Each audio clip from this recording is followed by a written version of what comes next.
음, 113페이지 교재 내용이고요. 2015년도 2회 시행, 2015년도 6월 27일 날 시행했던 문제. 33번. search라는 함수와 find라는 함수의 차이를 구별하라 하는 문제예요. search는 대소문자를 구별하지 않고 find는 대소문자를 구별합니다. 그러다 보니까 search에서 A란 글자를 찾으라고 했는데 그게 소문자든 대문자든 간에 A는 첫 번째에 있어요. 그래서 1번과 2번의 답은 1이라고 나올 테고 find에서 대문자는 앞에 있고 첫 번째 있고 소문자는 여섯 번째 있습니다. 그래서 3번은 6이라고 나올 거고요. 나머지는 다 1이라고 나올 겁니다. 해설을 보시면은 대소문자를 구분한다 라고 나와 있어요. 전문가의 조언이라고 하는 항목을 꼭 확인하시기 바랍니다. 34번 시트 탭. 시트 탭이라고 하는 것은 엑셀에서 시트 1, 시트 2, 시트 3에서 시트별로 이렇게 이름을 넣어주는 곳이 시트 탭인데 시트 탭에다가 색깔을 설정해 줄 수가 있는데 각 시트의 색은 반드시 다른 색을 설정해야 되는 규정은 없어요. 색깔이 같아도 되고 달라도 되고 상관은 없습니다. 첫 번째가 틀린 말이고요. 그 다음에 시트 탭을 더블 클릭해서 변경할 수 있고 오른쪽 버튼 눌러서 변경해서 할 수 있고요. 35번 매크로 이름으로 지정할 수 없는 거 됐는데 첫 번째 매크로의 규정은 매크로 이름의 규정은 영문자, 숫자, 그 다음에 한글, 밑줄 이런 거를 사용할 수 있어요. 그러나 첫 번째 글자는 반드시 문자로 시작해야 된다. 숫자로 시작할 수 없다. 빈 공간은 사용할 수 없다. 공백은. 세 번째가 숫자로 시작하기 때문에 최저 위반이라서 틀린 거네. 이 책에 보시면 규정 나와 있는 대로 잘 체크하셔야 됩니다. 매크로에 관한 설명에다 옳지 않은 걸 고르시오. 매크로는 반드시 다르게 이름을 부여해줘야 돼요. 반복적인 작업을 자동화하여 복잡한 작업을 단순한 명령으로 실행할 수 있도록 한다. 즉, 우리가 구분 동작했던 내용을 연속 동작으로 바꿔주는 게 매크로고, 또 키보드나 마우스의 동작 말고도 직접 명령을 줘서 작업할 수도 있습니다. 매크로 기록할 때 마우스 동작, 키보드의 작업 그대로 다 기록이 돼요. 우리가 지금까지 키보드로 작업했던 거 많잖아요. 마우스를 클릭하고 뭐 는, 썸 이렇게 직접 키보드로 사용을 했었잖아요. 그것까지 그대로 다 기록이 된다 하는 거. 세 번째가 틀린 말이네요. 37번 차트 제목 나와 있고요. 그 다음에 눈금선 나와 있고요. 그 다음에 각각의 계열이 있죠. 계열. 이우리, 뭐 한민국, 이대한이라는 계열이 있고요. 그 계열 안에 위에 보니까 레이블 값이 들어있어요. 점수 값이 보이고요. 밑에 표가 없어요. 엑셀 시트처럼 보이는 게 표건데 표는 현재 이 안에 안 들어있습니다. 그렇죠? 38번 문제. 암호 설정은 대소문자를 구분한다는 거 기억을 하셔야 됩니다. 암호는 대소문자를 구분하지 않으면 암호의 의미가 없어요. 경우의 수가 너무 없잖아요. 근데 일반적으로 대문자만 입력이 가능하게 되는 대문자요? 치면은 소문자로 쳐도 대문자로 인식하는 게 그거는 아이디. 우리가 인터넷 뱅킹을 할 때 사용자 아이디를 입력하세요. 그럴 때 소문자로 써도 대문자로 나와요. 왜냐면 아이디는 소문자로 쓰게 돼 있어요. 소문자로 썼지만 볼 때는 대문자로 보여주는 거예요. 그러나 왜냐면 아이디는 중복해도 되거든요. 암호는 절대 그런 거. 아이디는 아이디는 중복이 될 수는 없겠네요. 아이디는 중복이 될 수 없겠네. 식별 번호니까는. 근데 패스워드는 숫자 10가지만 가지고 10개의 숫자만 가지고 사용하라고 그러면 경우의 수가 10팩토리얼이잖아요. 그렇죠? 그런데 숫자 10개하고 소문자 26개하고 대문자 26개하고 그 다음에 특수기호도 굉장히 많잖아요. 한 20개 정도 된다고 하면 총 60, 70, 한 80가지 이상의 80 팩토리얼이면 어마어마한 숫자가 나오잖아요.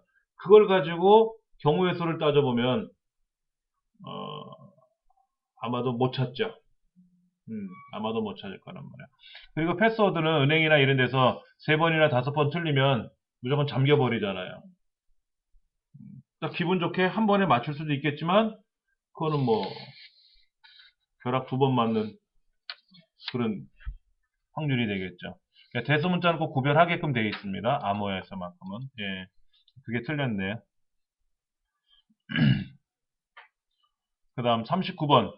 아래와 같은 데이터를 선으로 표시했다. 가운데를 기준으로 밖으로 펼쳐진 거예요. 얼마나 펼쳐졌느냐? 답은 바로 뭐다? 방사형이다. 방사형 차트가 되겠죠. 예. 다음 문제. 엑셀에서 지원한 파일 형식이 있는데 파일 형식에서는 책에 나와 있는 거 잘 기억해야 되겠지만은요. 엑셀 X 그러면 뭐다? 이거는 엑셀 문서고요. M은 뭐다? 매크로죠. 근데 엑셀 S로 들어가면 엑셀이고 엑셀 T로 들어가면 서식 문서예요. 서식 문서. 엑셀 TM은 서식이 들어간 매크로 통합 문서예요. 매크로가 포함된 서식 문서예요. 두 번째가 틀린 말입니다. 115페이지서부터는 5회 문제인데요. 2015년 1회 시행했던 겁니다. 2015년 3월 7일 날 시행했던 첫 번째 문제입니다.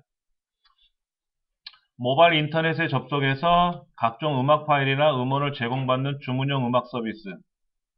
주문형 뮤직이라는 거죠. 주문형 비디오는 뭐죠? VOD죠. 비디오 온 디맨드. 주문형 비디오고, 뮤직 온 디맨드. 주문형 뮤직이라는 거죠. 요즘 방송에 보시면 그런 거 나오잖아요. 노래 프로 같은 거 보면, 음악 코너 같은 거 보면, 다시 듣기 이런 서비스를 제공합니다. 그래서 뭐, 멜론, 뭐 이런 것도 나오고, 여러 가지 있더라고요. 그게 바로 주문형 뮤직이라는 뜻이죠. 그 다음 2번.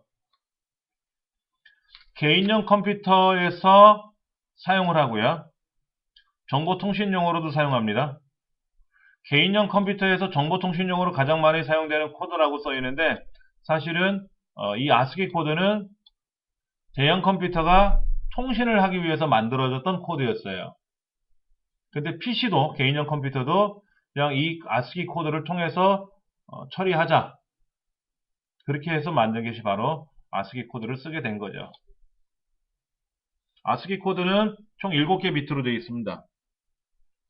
7개 비트라고 하는 것은 경우의 수가 7개를 가지고 따지는 거니까 2의 7승 128가지 중에 하나가 나온다라는 거죠. 3번 스팸. 스팸은 정크 메일이라고도 합니다. 정크, JUNK, 정크 또는 벌크 메일이라고도 부르는데 수신자가 원하지 않는데 상대편이 일방적으로 보내는 거. 이걸 스팸이라 그래요. 그래서 이런 스팸성 메일은 보내면 걸려요. 불법이에요. 그래서 네이버나 다음 같은 경우에서 메일을 보낼 때 이 스팸성으로 신고를 받게 되면은 페널티를 받게 되더라고요. 뭐 한 달이든 이렇게 한 달 정도 메일을 보내지 못하게끔 그런 정책을 사용하더라고요.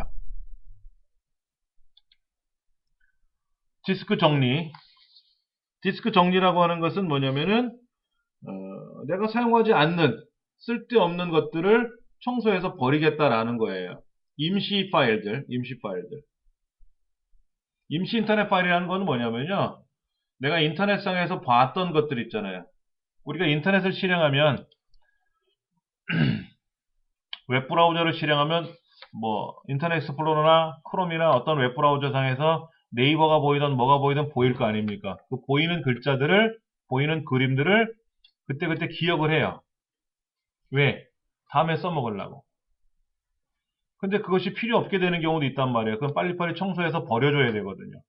이게 임시 인터넷 파일이고 휴지통에 있는 것도 필요 없겠죠? 버리려고 한 거니까는. 그리고 다운로드한 프로그램 파일들이 있어요. 예를 들면 그게 어디 있나 한번 찾아볼까요? 내 컴퓨터 안에 C 드라이브라고 있는데 이 C 드라이브 안에 템포러리 파일 폴더가 있어요. 템포러리 폴더 TMP. 윈도우즈 안에도 있나 가 볼까요?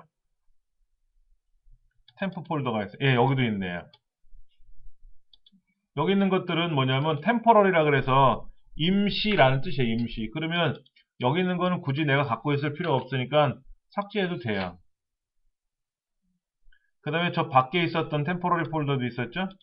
여기 보니까는 아래 한글 업데이트하기 위해서 다운로드 받았던 것들이 있나 봐요. 이것들도 불필요하거든요. 그러니까 지워버리는 거예요. 그러니까 지워버리면 어떻게 된다? 깔끔해졌겠죠. 깔끔해졌겠죠. 그렇게 업데이트하기 위해서 업데이트가 되면서 그러려면 천상 내 컴퓨터 어딘가에다가 다운로드를 해놓고 나서 설치를 해야 되잖아요. 그렇지 않습니까? 이제 그것을 예를 들면 내가 인터넷상에서 뭐를 다운로드 받겠다라고 하면 이 다운로드란 폴더에 저장이 돼요.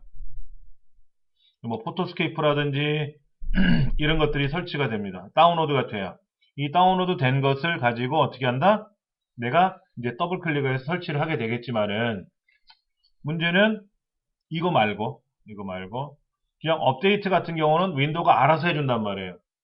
근데 윈도우즈가 업데이트가 알아서 해주는데 이거를 사용자가 일일이 불필요하다는 거를 삭제하려면 어렵잖아요. 그래서 디스크 정리를 하게 되면은 이런 것들을 한꺼번에 다 정리정돈 해주게 된다라는 거죠. 그러나 사용자가 설치해 놓은 또는 윈도우가 제공해주는 글꼴들, 폰트들은 내가 사용을 하던 안 하던 간에 자산이에요. 그래서 이거를 건들지는 않습니다. 많이 나왔던 문제예요, 이거는. 그 다음 문제 5번 인터넷 기능을 결합한 TV. 인터넷 시대는 TV는 스마트 TV겠죠 뭐. 스마트 TV 비싸잖아요. 초기에 저희 집도 TV를 살 때 스마트 TV를 살까 디지털 TV 일반 TV를 살까 하다가 일반 디지털 TV를 샀는데 스마트 TV가 너무 비싸서 못 산 거예요. 근데 요즘은 이 스마트 TV를 만들어주는 그런 도구들을 팔아요. 컴퓨터 뒷면에 USB 메모리 같은 걸 하나 꽂으면 우리 가정에서 사용하는 컴퓨터, 텔레비전이 스마트 TV가 돼요. 즉 스마트폰처럼 모든 기능을 사용하는 건데 거기에 단지 화면 장치가 없을 뿐이에요. 화면 장치를 일반 TV로 연결하는 것 뿐입니다. USB 메모리 안에 스마트 프로그램을 집어넣어 가지고 옆에다 꽂으면은 걔가 이제 스마트 TV가 되게끔 하는 거죠. 그럼 그걸 가지고 게임도 할 수 있고 인터넷 서핑도 할 수 있고 뭐 카카오톡이라든지 이런 거 다 할 수가 있다라는 거죠. 이미지 형식에 해당되지 않는 거 됐는데 BMP라든지 GIF라든지 또는 PNG라든지 그 다음에 JPG 이런 거는 이미지지만 웨이브 얘는 오디오죠. 오디오 소리 음향입니다. 이미지가 아니라 웨이브는 오디오다라는 거죠. 7.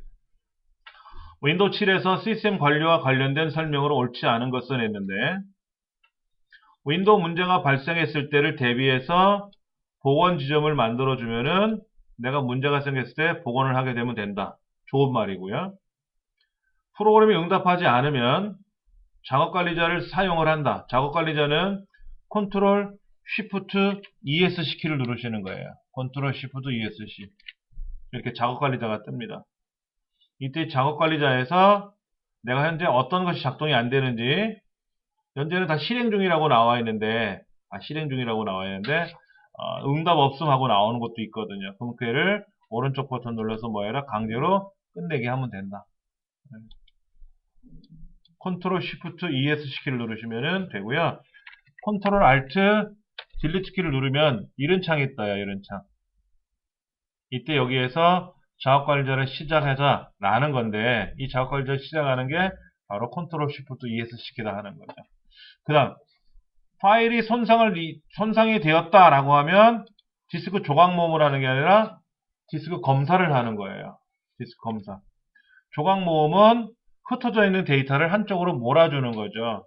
그래서 속도가 빨라지게끔 해주는 겁니다. 저는 지금 설명을 잘못 해놨어요. 그 다음에 장치 관리자를 이용해서 각 장치들을 업데이트를 실행한다든지 드라이버 업데이트를 실행한다든지 하는 거는 맞는 말입니다. 8번 인터넷을 이용할 때 자주 방문하게 되는 웹사이트인데 전자우편 서비스도 해주고 뉴스 서비스도 해주고 하여튼 다양한 서비스를 통합적으로 제공해주는 사이트를 우리는 포털이라고 부르죠. 포털. 성문 또는 대저택의 대문 이런 걸 영어로 포털이라고 부르더라고요. 포털이라는 영어 사전을 뜻을 찾아봤더니 그런 뜻을 갖고 있어요. 그러니까는 그런 큰 집에 문을 통과하고 나면 뭔가가 많이 있겠죠. 그 다음에 뭐 남대문 이런 걸 통과하게 되면은 성 안으로 들어오면 사람들도 많이 살고 북적북적거리고 물건도 많이 팔고 할 거란 말이에요. 그래서 포털이라고 부른다 하는 거죠. 9번 윈도우 7에서 사용하는 바로가기 아이콘에 관한 거는 하나의 원본 파일에 대해서 바로가기 아이콘은 여러 개를 만들 수가 있습니다. 하나의 바로가기 아이콘만 만든다라고 했는데 그 보기가 틀린 거죠. 그래서 원본을 삭제하게 되면은 바로가기 아이콘도 의미가 없고 원본은 그대로 있는데 바로가기 아이콘만 삭제가 되면은 원본을 가지고 따로 실행하면 되고 또 원본을 가지고 바로가기 아이콘을 또 만들 수도 있고 원본 파일에 있는 위치와 관계없이 어느 거나 다 만들 수 있어요. 컴퓨터 프린터기라든지 뭐 폴더라든지 파일이라든지 이런 걸 다 바로가기 아이콘으로 만들 수가 있다 하는 겁니다. 전원이 연결된 상태에서 장치를 연결하거나 또는 분리할 수 있는 기능을 뭐라고 부르냐면은 핫 스와핑이라고 부르고요. 다른 말로는 핫 플러그인이라고 부릅니다. 핫 플러그인. USB 메모리 같은 경우에는 꽂으면 바로 인식을 해요. 그래서 플러그 앤 플레이 기능도 되고요. 또 USB로 연결되는 장치들은 전원이 켜 있는 상태에서도 외장하드나 프린터기처럼 뺐다 꼈다 할 수 있죠.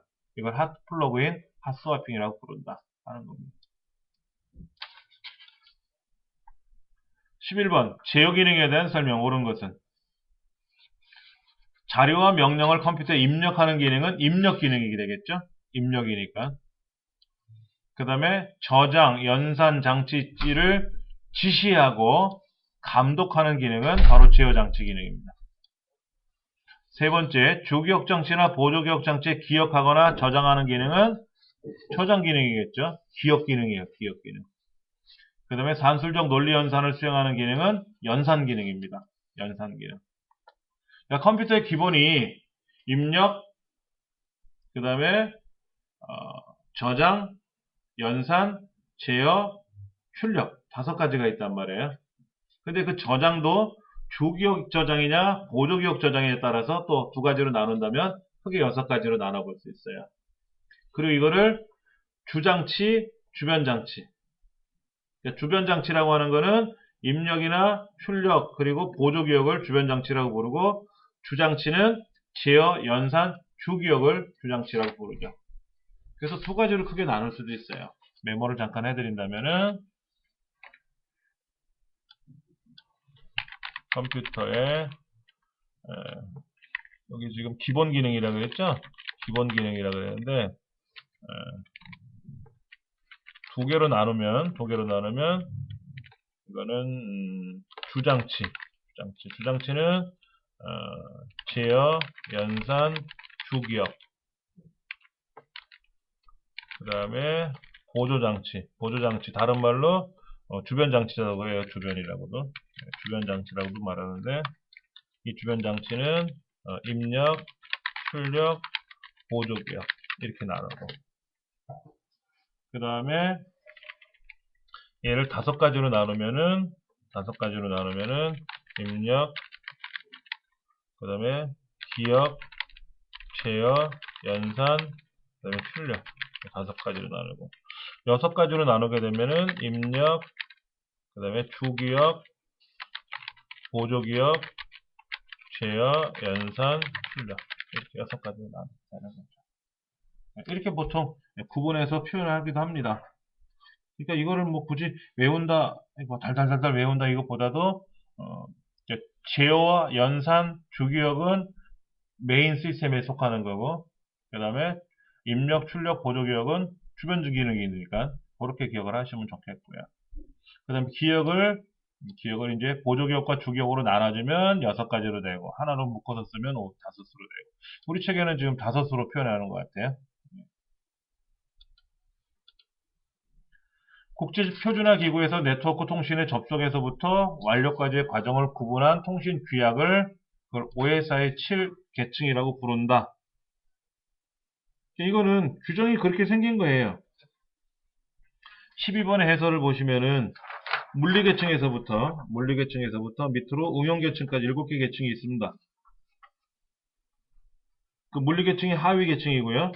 응용계층이 상위계층이 되는데 이 계층에 따라서 기능들이 다 달라져요. 7개로 되어 있습니다. 7개. 그러니까는 뭐 네트워크 3계층이나 네트워크 7계층이라는 말은 없고요. OSI는 3계층이 아니라 7계층입니다. OSI 3계층.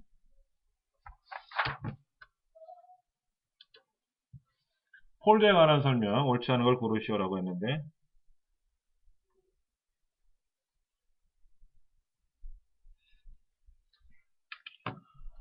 폴더에 관한 설명 중에서 폴더 이름이나 파일의 이름에는 별표나 물음표는 절대로 들어갈 수가 없어요. 이런 특수기호는 사용할 수 없다 생각하시면 됩니다. 이 별표나 물음표는 사용자가 뭐를 물어볼 때는 쓸 수 있겠지만은 이름이나 어떤 거에도 집어넣을 수가 없어요. 절대로 집어넣을 수 없어요. 왜냐면 별표가 무슨 뜻이에요? 우리 엑셀 같은 경우에는 모든 것이란 뜻이잖아요. 그래서 별표를 치면 A로 시작하는 모든 거를 찾아라 이런 건데 컴퓨터 파일을 찾을 때도 우리가 A 별표라고 쓰면은 A로 시작하는 모든 파일이나 폴더를 찾으란 뜻이에요. 근데 폴더나 파일명에다 별표가 들어가면 어떻게 돼요?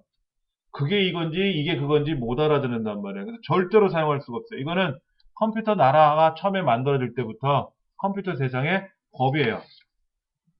네, 이거는 컴퓨터 세상의 법이기 때문에 절대로 이런 특수 기호들은 사용할 수가 없습니다.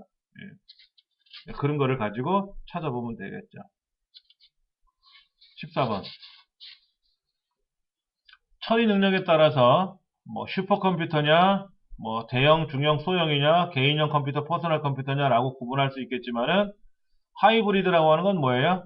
디지털, 아날로그 형태로 되어 있는 데이터 성격에 따라서 데이터를 디지털로 받아서 출력을 아날로그로 변화시켜주면 하이브리드. 또 입력을 아날로그로 받아서 처리를 해갖고 출력을 디지털로 바꿔주는 것도 하이브리드고 혼합형이 되는 거죠.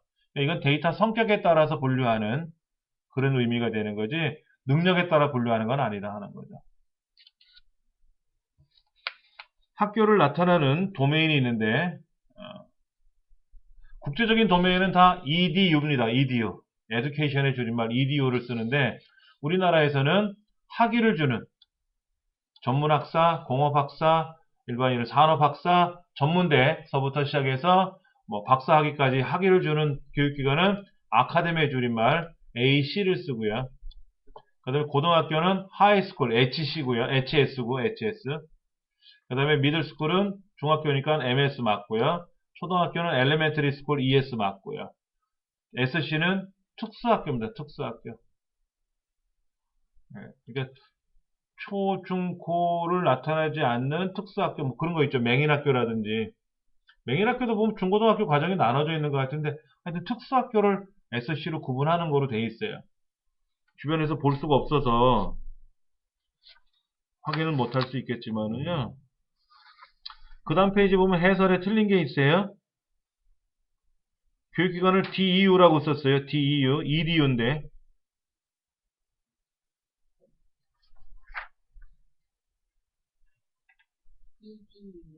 EDU. 근데 DEU로 돼 있지 않아요? 에듀케이션의 줄임말인데 DEU가 뭔지 모르겠네. 작년에도 틀렸는데 또 틀렸네.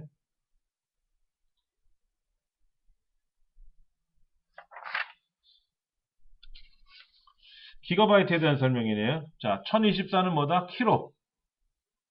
그의 1024배는 메가. 2번은 메가. 3번은 기가. 4번은 테라. 그 해설해 보면은 용량이 큰 게 뭐냐? 바이트, 킬로바이트, 메가바이트, 기가바이트, 테라바이트, 페타바이트 이렇게 이제 크기를 말하는 단위가 있고요. 그 다음에 이제 빠른 거 밀리세컨드 1000분의 1초, 마이크로 100만분의 1초, 나노 10억분의 1초, 피코 1조분의 1초, fem토 1000조분의 1초. 조담이 뭐죠? 경인가요? 그럼 아토는 뭐야? 100영분의 1인가요? 지금 우리가 하는 이 컴퓨터 이 로봇 공학 같은 경우는 다 나노예요, 나노. 나노 다음에 피코나 펜토로 간 거는 못 들어봤어요. 지금 CPU, 인텔에서 만드는 CPU가 14나노 공정이거든요. 그러니까 그 안에 회로를 10억분의 14mm로 그 얇게 선을 만드는 거예요. 그러니까 머리카락보다도 엄청나게 얇겠죠. 그렇죠? 그렇게 그 안에다가 엄청나게 많은 집을 짓는 거죠. 그 설계도는 어떨까요? 예전에 한번 슬쩍 본 게 있어요.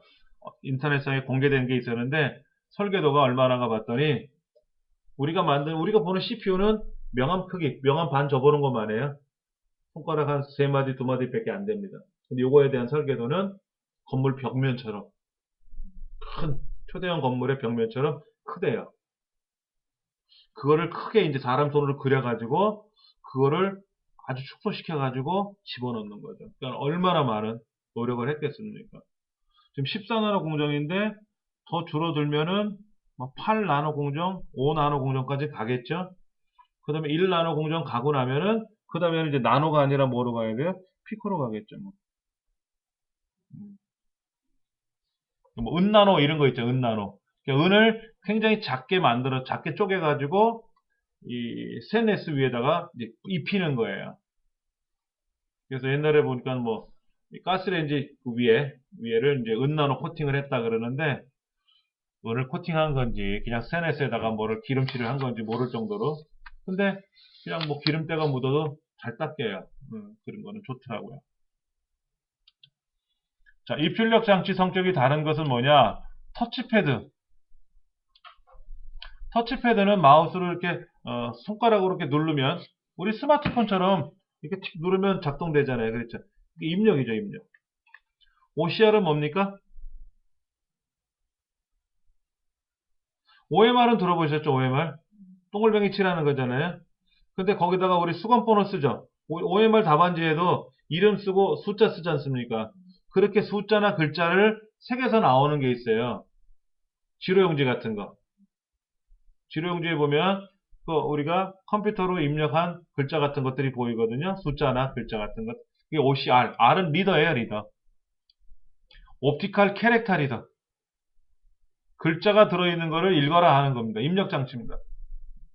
트랙볼은 핸드볼이 아니라 야구공이나 테니스공 같이 공이 위로 올라온 거예요. 옛날에 우리 마우스는 어떻게 생겼어요? 밑에 구슬이 달려 있었잖아요. 그 구슬이 위로 달려 있다고 생각하시면 돼요. 그래서 우리 립글로스 바를 때 보면 앞에 구슬처럼 생겨 있잖아요. 그렇게 손으로 이렇게 손바닥이나 이거로 이렇게 굴리는 것. 이걸 트랙볼이라고 합니다. 그래서 그 트랙볼을 쿵 누르면 클릭이 되는 것처럼 작동되는 거죠. LCD는 우리 사용하는 모니터 같은 게 LCD 화면 아닙니까? 이거 출력이고요. 수풀. 수풀이라고 하는 것은 컴퓨터는 빠른 저장 기능을 갖고 있고 프린터는 굉장히 느린 출력 장치를 갖고 있단 말이에요. 그래서 빠른 거하고 느린 거하고 병행해서 처리할 수가 없어요. 자, 예를 들어서 토끼가 되게 빨리 달리는데 거북이하고 같이 시합을 시키면 거북이가 토끼처럼 빨리 갈 수는 없잖아요. 그러니까 천상 토끼가 거북이에 맞춰서 느리게 갈 수밖에 없단 말이에요. 둘 다 느려지는 거죠. 그러니까는 CPU는 빠르고 프린터는 엄청나게 느린데 컴퓨터가 작업을 하기 위해서 프린터한테 인쇄 명령을 걸어주면은 인쇄 명령이 끝날 때까지 기다려야 돼요. 그렇게 되니까 너무 느려서 힘들다. 그래서 직접 프린터한테 인쇄 명령을 거는 게 아니라 우리가 이제 인쇄라고 명령을 걸면 인쇄 작업이 어디로 들어가냐면 잠깐 한번 보세요. 인쇄를 걸고 여기다가 인쇄를 걸어서 인쇄를 누르면은요. 지금 이렇게 쪼르륵 지나가죠. 조금 전에 뭐 지나갔죠. 이게 뭐냐면은 프린터한테 전달한 게 아니라 스풀로 전달한 거예요. 그러면 이제 인쇄 명령을 전달했으니까 인쇄가 끝났다고 인식을 하는 거예요. 그럼 이제 이 컴퓨터 안에 프린터기는 이제 그때부터 하나씩 인쇄를 하겠죠. 40페이지 분량을 그때그때 인쇄하는 거예요.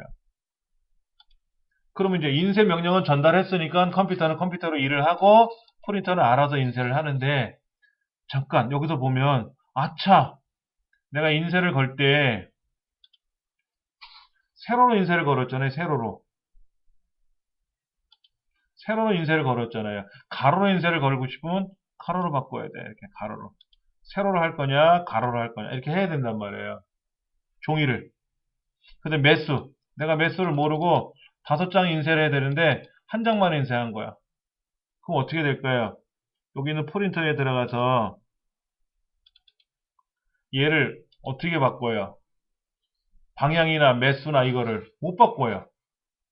천상 얘를 취소하고 인쇄하려는 애를 취소하고 삭제를 하고 그럼 인쇄가 되다 말고 멈춰버리겠죠? 끝나고 나면 이제 비로소 다시 인쇄를 하는 거예요. 여기에서 다시 인쇄를 누르면 그때 이제 5부가 인쇄가 되고 아까 세로로 인쇄하던 거를 가로로 인쇄하고 이렇게 인쇄를 하는 거죠. 지금 내용은 한 화면에 맞춰서 제가 작업한 거라서 별로 내용은 없어요. 그냥 한 화면이 여기 한 페이지예요. 예전에는 막 여러 개가 보이게끔 해놨는데 제가 다른 문서를 만들어서 그런지 하여튼 간에 인쇄 매수를 변경할 수도 없고 용지 방향을 가로 세로로 바꿀 수도 없고 변경할 수가 없어요. 인쇄 대기 중인 거는 취소하거나 멈추거나 순서를 바꿀 수는 있어요. 아빠가 인쇄를 한참 하고 있는데 자녀가 아빠 나 급한 건데 먼저 인쇄하면 안 돼요. 그래서 인쇄해. 인쇄 명령을 걸어놓고 어떻게 한다? 아빠가 인쇄하려는 문서를 정지시켜 놓으면 돼요. 그럼 아빠 인쇄하던 게 멈출 거 아닙니까? 그럼 이제 자녀가 인쇄 명령 들어온 게 먼저 인쇄가 되겠죠. 순서를 바꿀 수는 있어요. 네. 그래서 인쇄 일시 중지 다시 시작할 수 있고 인쇄를 안 할 수도 있고 그러나 방향을 바꾸거나 용지를 바꾸거나 매수를 바꾸거나 이런 거는 안 된다. 전상 삭제하고 다시 해야 된다. 컴퓨터가 부팅되지 않을 때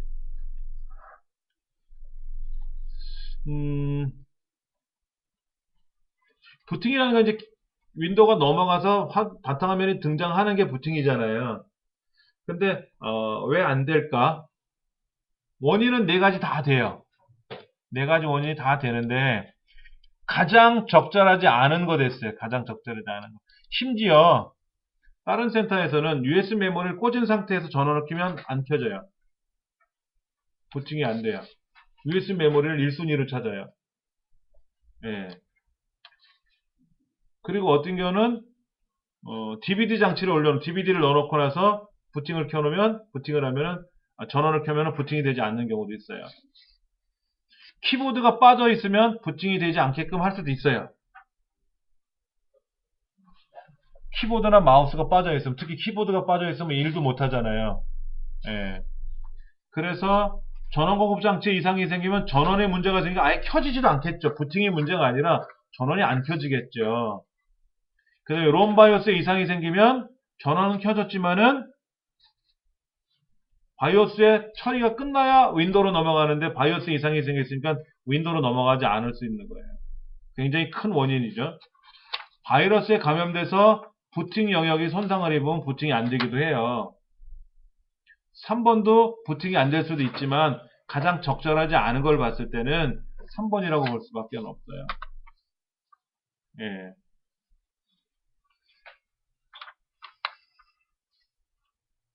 왜냐면 어떤 컴퓨터는 키보드가 빠져 있어도 부팅이 되거든요. 안에 설정하기 나름이에요. 설정하기 나름이에요. 그러나 1번, 2번, 4번 같은 경우 나머지는 어떻게 설정을 하든지 간에 부팅이 안 돼요. 이거는 방법이 없어요. 그러니까는 3번이 가장 적절하지 않다. 파일이나 폴더를 선택하는 방법인데 모든 항목을 선택하려면 컨트롤 A죠. Alt가 아니라. 맞죠? 자, 여러 개를 선택했어요. 여러 개를 선택했는데 그 중에 어떤 걸 하나 빼고 싶어요. 그럼 어떻게 돼요? 컨트롤 키 누르고 다시 클릭하면 그 항목은 빠지죠. 자, 연속되지 않은 거를 선택할 때는 어떻게 됩니까? 처음 거를 클릭하고 컨트롤 키 눌러서 클릭하는 거죠. 연속되지 않은 거니까. 연속되는 거를 선택할 때는 어떻게 돼요? 처음 항목을 클릭하고 나서 Shift 키 눌러서 클릭하는 거죠. 그러니까 3번과 4번은 서로 항목이 바뀌어 있어요. 그러니까 답은 2번이 맞다.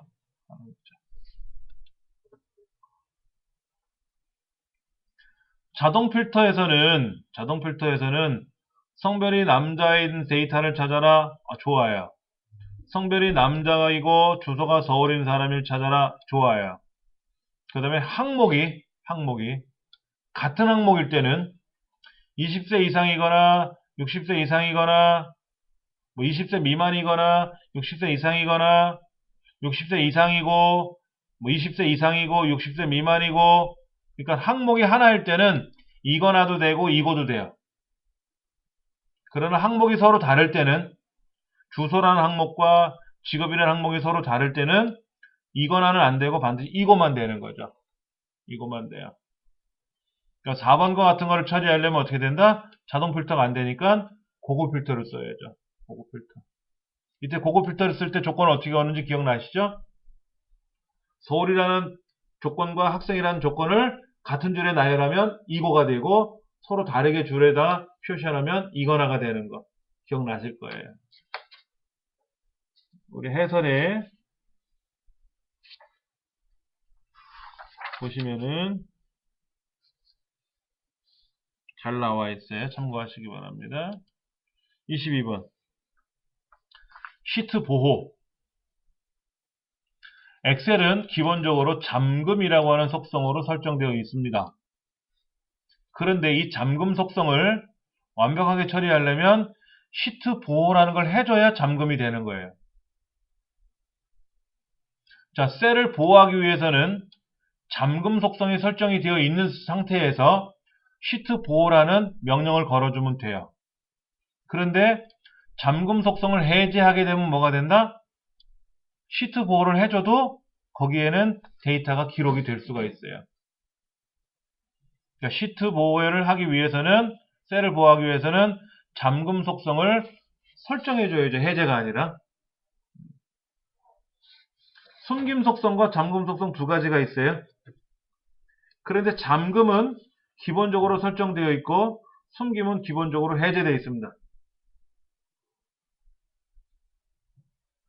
근데 이거를 실제로 작업을 시키려면은 시트 보호라는 명령을 걸어야만이 잠금 속성과 숨김 속성이 발휘한다. 답은 두 번째가 틀렸다 하는 거죠. 이건 뭔가 보세요. A 두 번째면 65 여기서부터네요. 어디까지? G2는 자기 자신까지인데? 내 값을 몰라요.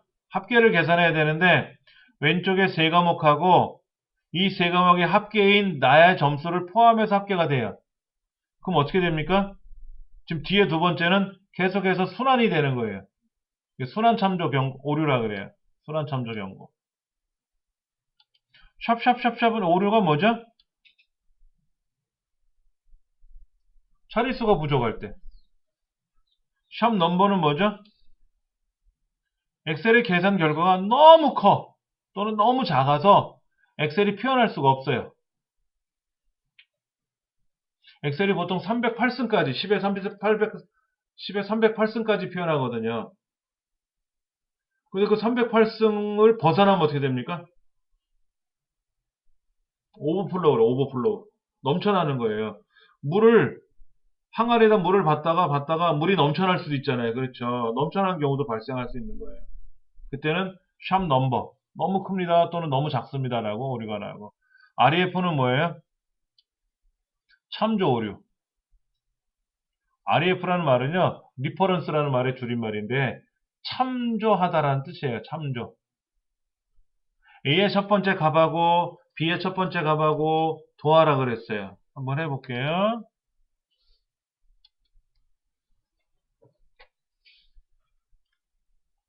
자, 보세요. 여기 10 있고 여기 20 있어요. 는 이 두 개를 더할 거예요. 맞죠? 두 개 더하는 거예요. 그런데 이 A의 앞에다가 4나 3입이 되면 얘가 어떻게 됐죠? A의 첫 번째가 아니라 B의 첫 번째, C의 첫 번째로 갔죠? 알아도 가요. 자, 그러면 얘를 삭제하면 어떻게 되죠? 다시 왔어요. 그럼 얘를 삭제하면 어떻게 되나 보세요. 얘를 삭제하면은 A 첫 번째라고 불렸던 애가 왼쪽으로 벗어나 버렸잖아요. 벗어나서 사라졌죠? 그 얘가 없어진 거야, 갑자기. 참조를 하고 싶었는데 참조할 대상이 사라졌잖아요. 이럴 때 오류가 나는 거예요. 이때 오류가 나는 거예요. 그게 RF 오류예요. 자, TXT는 탭으로 구분된 겁니다. 탭으로 분리된 겁니다. TXT는 탭, PRN은 공백. 1번과 2번이 서로 바뀌었네요. 그 다음에 별표점 CSV도 있어요. CSV는 쉼표로 분리된 거예요. 쉼표, 콤마. CSV라는 것도 있어요. CSV, TXT, PRN 다 텍스트 파일입니다. 그 다음에 XLSM은 뭐죠? 엑셀인데 매크로가 포함되어 있네요. XLT는 뭐죠? 서식이네요. 서식. 근데 M으로 끝났으니까 매크로가 포함된 서식 파일이에요. 답은 세 번째가 맞다.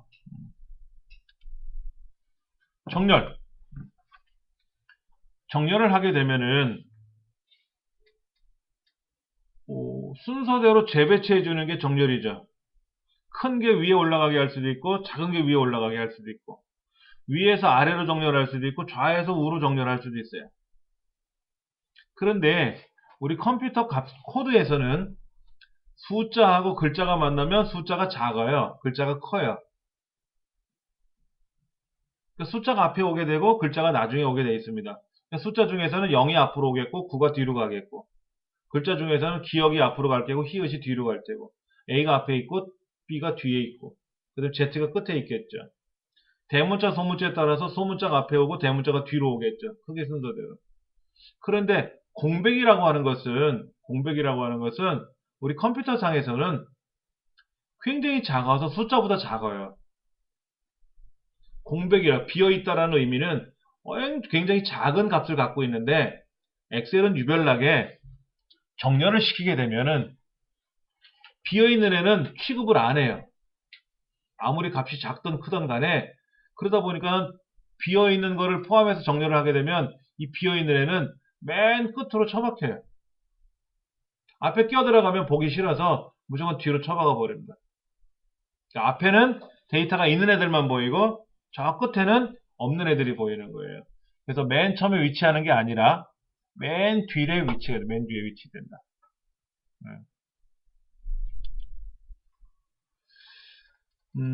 이건 뭔가요? 볼까요? D2. 얘가 몇 등이죠? 랭크 함수에 의해서 D2는 97이 1등, 94가 2등, 92가 3등이죠, 3등. 3등이면은 천하가 1등, 대안이 2등, 영광이 3등이네요. 그렇죠? 기쁨이 4등이고, 답은 영광이 나오겠죠.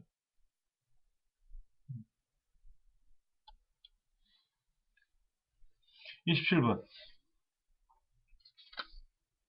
제목 그대로 있고요. 법률명 그대로 있고요. 왼쪽에 축값 그대로 살아있고요. 뭐가 달라졌냐면, 뭐가 돼 있어요? 계열이 겹치기에 따라서, 겹치기의 의미에 따라서 왼쪽 거는 붙어 있는데 오른쪽 거는 벌어져 있잖아요. 그렇죠? 계열이에요, 계열. 막대가리표를 계열이라 그래요. 예. 수출의 계열, 수입의 계열이라고 불러요. 그러니까 계열을 더블 클릭하고 또는 컨트롤 1번 눌러서 계열 서식에 들어가면 계열 겹치기라고 나오거든요. 겹치기가 0 그러면 어떻게 돼요? 왼쪽처럼 붙어 있어요. 근데 겹치기를 이제 값을 변화주면 어떻게 된다? 얘가 벌어지기도 하고 오므라들기도 하고. 선생님, 차트에서, 막대 그래프 차트에서 지금 좌측에 22,000원, 24,000원, 25,000원 나왔잖아요. 예. 그거를 0부터 시작하게 하려면 어떻게 해야 돼요? 자, 지금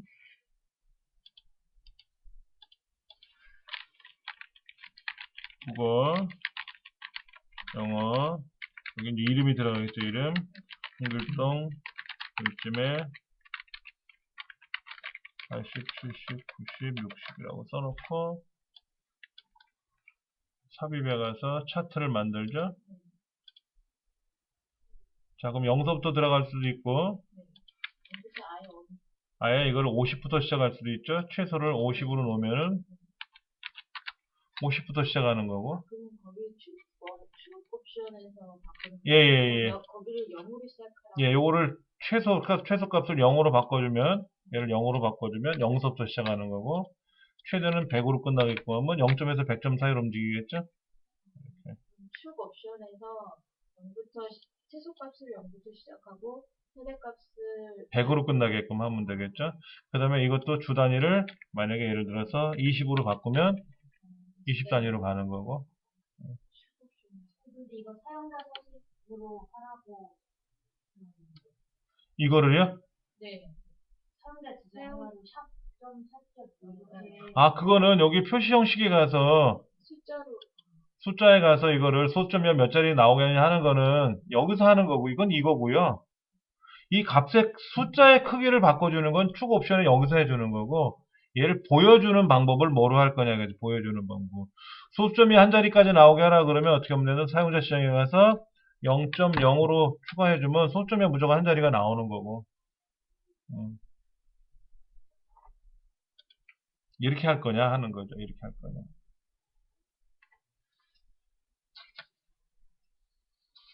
거기에서 보조 단위라는 거. 보조 단위는 뭐냐면요. 이게 큰 눈금이 주 단위고요. 주 눈금과 주 눈금 사이에 요 눈금 보이잖아요. 여기 사이에요. 요 사이를 어떻게 넣어줄 거냐 하는 게 보조 눈금인데, 여기는 보조 눈금을 지금 설정이 되어 있지만 안 보이잖아요. 그렇죠? 일반적으로 보조 눈금선도 넣어볼까요? 보조 눈금선 들어가 있어요? 자세히 보시면 여기 80에서 100 사이가 20이잖아요. 20. 20 사이를 몇 개로 잘게 쪼갤 거냐 하는 거죠. 이게 보조 눈금이라고 하는 거예요. 왼쪽의 눈금은 주눈금이고 주눈금과 주눈금 사이에 보이는 간격을 보조 눈금이라고 하는데, 우리 시험에는 보조 눈금을 낸 적은 한 번도 없어요. 지금까지. 그러니까 눈금선에서 주눈금만 보여줄 거냐 아니면 보조 눈금까지 보여줄 거냐, 이제 그건데, 자, 주눈금 보조 눈금 같이 보여주는 거고요. 보조 눈금만 보이게 되면은 굵은 줄이 사라졌죠. 굵은 줄이 사라졌어요. 그러니까 주눈금하고 보조 눈금을 같이 보여주면 굵은 거는 주눈금, 얇은 거는 보조 눈금이 되는 거죠. 이때 보조 눈금도 50 가자, 50. 50 가게 되면 어떻게 되죠?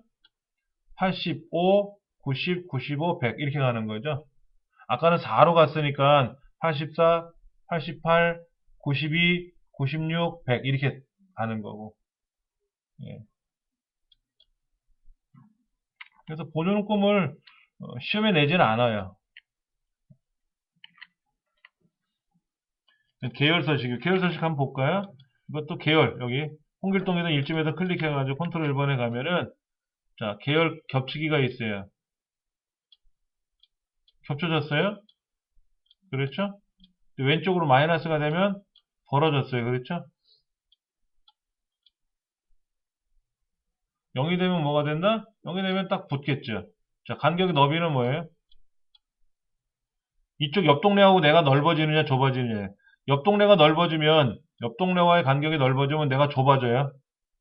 옆 동네의 간격이 줄어들면 어떻게 되는 거죠? 내가 뚱뚱해지는 거죠.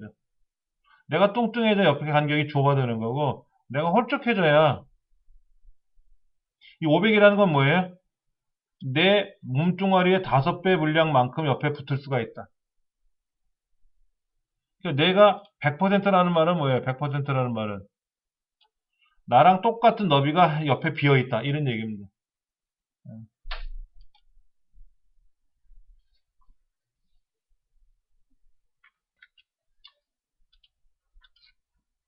자, 27번에서는 계열 서식을 바꾼 거예요. 계열 겹치기가 벌어지다 보니까 어떻게 됐다? 이렇게 벌어진 거고 겹치기를 줄이면 줄어들 테고. 네. 그 다음 문제 28번 데이터 유효성 기능의 오류 메시지 스타일에 해당되지 않는 것은 무엇입니까? 라고 했는데 지금 흑백으로 보이죠? 경고는 노란색, 중지는 빨간색, 정보는 파란색. 네, 확인이라는 말은 없습니다. 오류 메시지는 3가지밖에 없습니다. 네.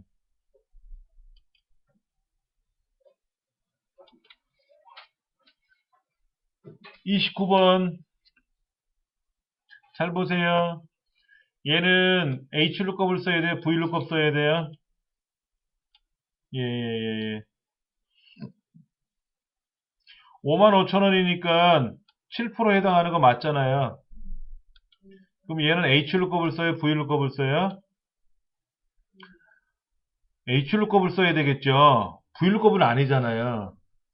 VLOOKUP은 뭐예요? 이렇게 세로 나열되어 있는 걸 찾을 때 쓰는 거고 지금 참조표가 숫자가 지금 가로로 나열되어 있으니까 HLOOKUP을 써야 되는데 일단은 3번과 4번은 아니죠.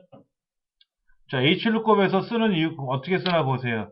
C의 5번째가 뭐죠? 55,000원. 이 55,000원을 B의 2번째서부터 F의 3번째까지 찾는지 본래는 C의 2번째서부터 찾는 건데 컴마 1은 뭐예요?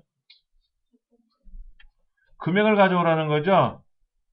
55,000원에 해당하는 뭐를 가져와야 되는데 할인율을 가져와야 되잖아요. 뭐라고 써야 돼요 여기? 2라고 써야죠. 그러니까 HLOOKUP도 틀렸어요. 본래 VLOOKUP은 쓸 수가 없는 문제니까는 못 쓰니까는 당연히 틀린 거고 HLOOKUP에서는 1이 아니라 뒤에 2를 써야 되는데 2번도 틀렸고요. 답은 VLOOKUP밖에 없어요. 룩업은 설명을 드린 적이 한 번도 없습니다. 룩업은 한 번도 설명드린 게 없는데 요거는 이렇게 돼 있어요. 55,000원이가 요 금액하고 할인율을 상태에서 어디에 해당합니까? 라고 묻는 거예요. 55,000원이라는 이 데이터는 3만원서부터 15만원 이 동네하고 3%에서 15% 사이 이 동네에 해당할 때 5만원에서 8만원 사이니까 여기에 해당할 거 아닙니까? 그렇죠. 그래서 7%다 라고 가져온다는 뜻이에요. 이건 한 번도 설명드린 적은 없어요. 그래도 어차피 VLOOKUP은 아니라는 거고 HLOOKUP은 1이 아니라 2를 써야 되니까 틀린 거니까 4분 1번밖에 없겠죠. 룩업을 안 배웠다 할지라도 2번, 3번, 4번은 틀린 거니까 좀 어려운 문제 중에 하나였죠. 틀 고정. 틀 고정은 화면에서만 사용하는 겁니다. 화면용이에요. 인쇄용은 따로 있어요. 인쇄할 때는 그대로 적용되지 않습니다. 네. 그 다음에 31번 이건 뭘까요? 합계가 95보다 작고 90보다 커요. 즉 90에서 95 사이에 와야 된대요. 뭐뭐 있죠? 92, 94,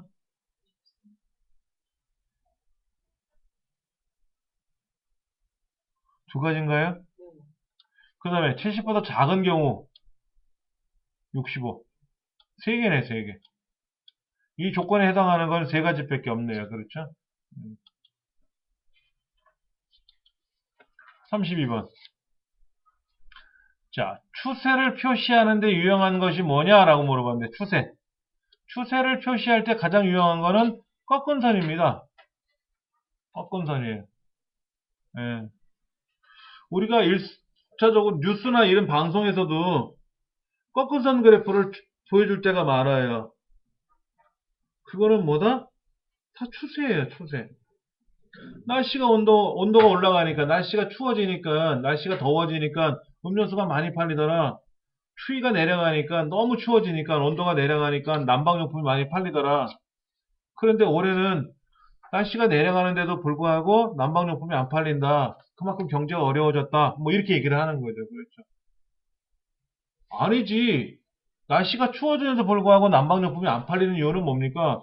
작년에 산 난방용품이 너무나도 성능이 좋아서 굳이 안 사도 된다는 얘기예요. 이렇게 표현할 수도 있는데 잘못 표현하면 경제가 얼어붙어가지고 자기 유리한 쪽으로 해석을 하는 거죠. 그럴 때도 많이 써먹어요.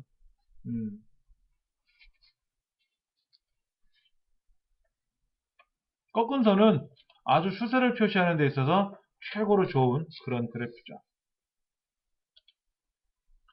피벗 테이블. 피벗 테이블에서 우리 피벗 차트도 해봤었어요. 제가 피벗 차트 한번 설명드린 게 뭐냐면 피벗 테이블을 삭제하면 이 피벗 테이블을 가지고 만든 피벗 차트는 어떻게 변동이 되느냐. 근데 피벗 테이블은 원래 있는 데이터를 가지고 피벗 테이블을 만드는 거잖아요. 그래서 피벗 테이블을 삭제하면 피벗 차트는 일반 차트로 변경된다. 삭제되는 게 아니라 일반 차트로 변경된다. 라는 거 중요한 거고요. 그 다음에 피벗 테이블에 있는 데이터를 고치려면은 원본 데이터에 가서 데이터를 바꿀지라도 피벗 테이블은 변동이 되지 않기 때문에 반영이 되지 않기 때문에 피벗 테이블에 와서 새로 고침을 눌러야만이 원 데이터가 반영이 된다. 그리고 피벗 테이블의 결과를 삭제하려면 전체를 선택해서 피벗 테이블이 들어있는 모든 영역을 전체를 선택하고 삭제를 눌러야 돼요. 피벗 테이블의 일부만 선택하고 삭제하면 안 됩니다. 절대로. 예. 피벗 테이블에 있는 결과는 삭제할 수가 없어요. 수정도 안 됩니다. 피벗 테이블에 있는 내용을 고치려면 어떻게 해야 돼요? 원본을 고쳐야 돼요. 원본을 고치고 새로 고침을 눌러야만이 피벗 테이블이 변형이 되는 거죠. 변경이 되는 겁니다. 34번 페이지 나누기 기능. 페이지 나누기 미리 보기 상태에서는 데이터를 입력할 수 있고 편집도 할 수 있고 다 할 수 있어요. 페이지 나누기 미리 보기라는 말은 이겁니다. 자, 보기에 가서 페이지 나누기 미리 보기를 누르면 이렇게 보이는 거예요. 아, 얘는 1표지구나. 얘는 1페이지 벗어났구나. 얘는 1페이지 벗어났구나. 아, 그럼 이 안에다 집어넣을까? 아니야, 집어넣다 보니까 원 데이터가 사라져. 요렇게 놓을까? 그럼 얘는 1페이지 안에 같이 나오겠네? 이걸 이렇게 밖으로 빼니까는, 아, 얘는 2페이지에 나오겠네? 그래서 얘를 당겨서 1페이지만 나오면 되겠다? 아니, 너무 가까우니까 좀 간격을 띄워줄까? 이게 페이지 나누기 미리 보기라는 거예요. 여기서도 다 고칠 수 있어요. 수학. 뭐 80점, 80점. 그래서 얘를 복사를 해서 차트에서 붙여넣기 하면 이게 차트 속에도 다 반영이 되고요. 다 똑같이 이루어져요. 대신에 글자가 작아 보인다? 확대하면 되지. 확대하면 되지. 그런데 확대를 하게 되면 어떤 일이 발생하냐면요. 보시면 얘는 1페이지, 얘는 2페이지라고 표현되어 있잖아요. 이렇게 페이지를 미리 보는 거예요. 그런 의미지 여기서는 사용할 수 없고 사용할 수 있고 그게 아닙니다. 자, 기본으로 가면 다 있어요. 페이지도 기본으로 가니까 페이지 구분이 돼 있지 않습니까? 근데 이거 몇 페이지인지 모르잖아. 어디까지 인쇄되는지 모르잖아요. 그래서 나누기 미리 보기를 누르면 아, 지금 여기가 1페이지구나 이렇게 놓으면 여기가 1페이지고 여기가 2페이지구나 보이잖아요. 그거 보려고 하는 겁니다. 인쇄를 목적으로 작업할 때는 보통 여기서 많이 작업을 해요.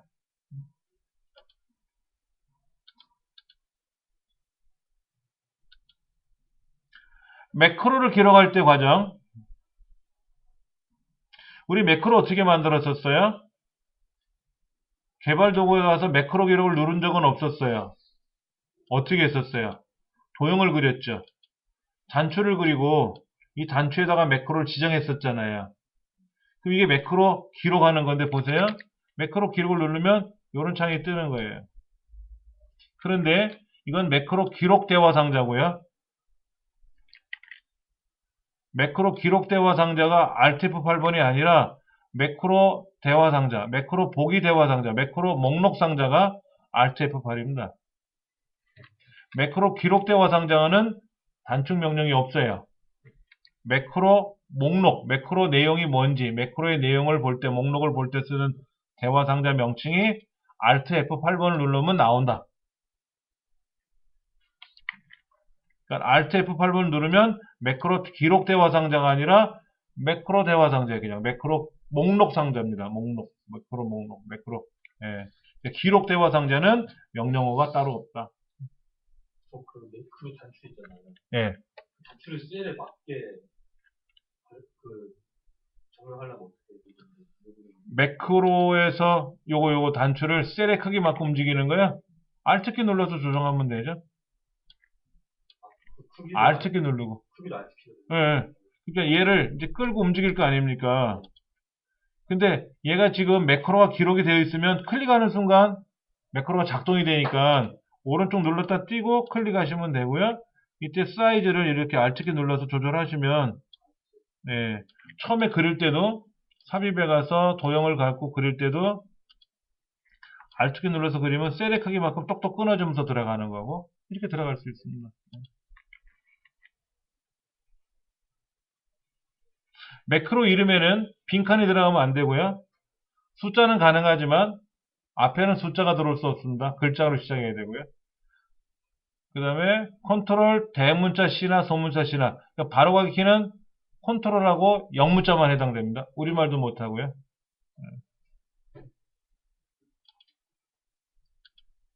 36번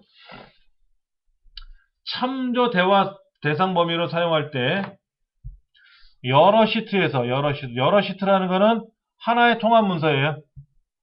하나의 통합 문서는 시트가 다를지라도 이름을 중복해서 쓸 수는 없어요. 중복해 쓸 수는 없다. 그러니까 시트마다 바꾸는 게 아니라 통합 문서를 기준으로 작업하는 거예요. 통합 문서를 기준으로. 이름을 지정해 줄 때는 통합 문서를 기준으로 작업하는 거지 시트를 기준으로 하는 건 아니다. 그러니까 시트 1번에 있는 국어라는 이름하고 시트 2에 있는 국어라는 이름하고 이거는 같이 쓸 수는 없다. 국어라는 이름을 사용한다. 이름 상대를 지정해주면 시트하고 상관없이 통합 문서를 갖고 하는 거다. 그래서 네 번째가 틀렸다.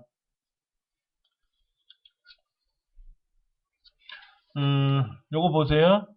얘를 범위 1, 얘는 범위 2 이렇게 정했어요.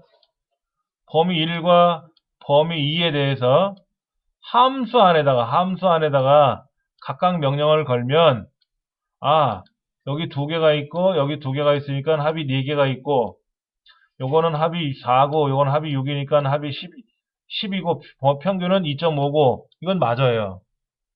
근데 각각 A의 영역 범위 1이라는 이름하고 범위 2라는 이름을 각각 더해라 그러면 1, 3, 4가 아니라 2, 4 합이 6이 아니라 요거하고 얘만 갖고 더해야 돼요. 앞에 있는 글자로만. 함수에다 얘를 집어넣으면 두 개가 들어있고 합을 구하라 그러면 얘가 4가 되고 개수를 구하라 그러면 두 개가 구해주고 다 하는데 범위 1이 뭐냐라고 물어보면 2라고 3이하고 두 개를 알려줄 수가 없어요. 그래서 앞에 있는 애가 내가 범위 1입니다 라고 하고 얘는 범위 2입니다 라고 이렇게 나타나더라 이거지. 그래서 이 두 개를 더하면 3이 나와요. 10이 아니라. 그러니까 범위를 지정해 줄 때는 낱개로 따로따로 범위 1, 범위 2, 범위 3, 범위 4 이렇게 따로따로 지정해 주면 괜찮아요. 더해라 빼라 하는 것도 괜찮지만 직접 두 개를 가지고 범위를 정해주고 두 개를 가지고 이름을 정해줬을 때 이게 각각 더하라 그러면 답이 잘못 나올 수 있다. 3번이 틀렸다. 38번. 데이터를 자동으로 입력하는 방법에 대한 설명인데 실수라는 말이 뭐예요? 소수미 있는 수를 실수라고 하죠? 그렇죠? 그러면 5.5를 자동 채우기하면 뭐가 될까요? 6.5, 7.5가 될지 5.5, 5.6, 5.7, 5.8 이렇게 갈지 이거죠. 근데 무조건 소점 이하 자리가 증가되는 게 아니라 소점 이상에는 정수가 증가돼요. 5.5, 6.5, 7.5 이렇게 들어가는 거지 5.5, 5.6, 5.7 이렇게 가지는 않는다. 네. 날짜는 년, 월, 일 중에서 선택해서 내가 증가시킬 수 있어요. 근데 10분초는 무조건 시만 증가됩니다. 10분초에서는 시간에서는 시만 증가된다는 거.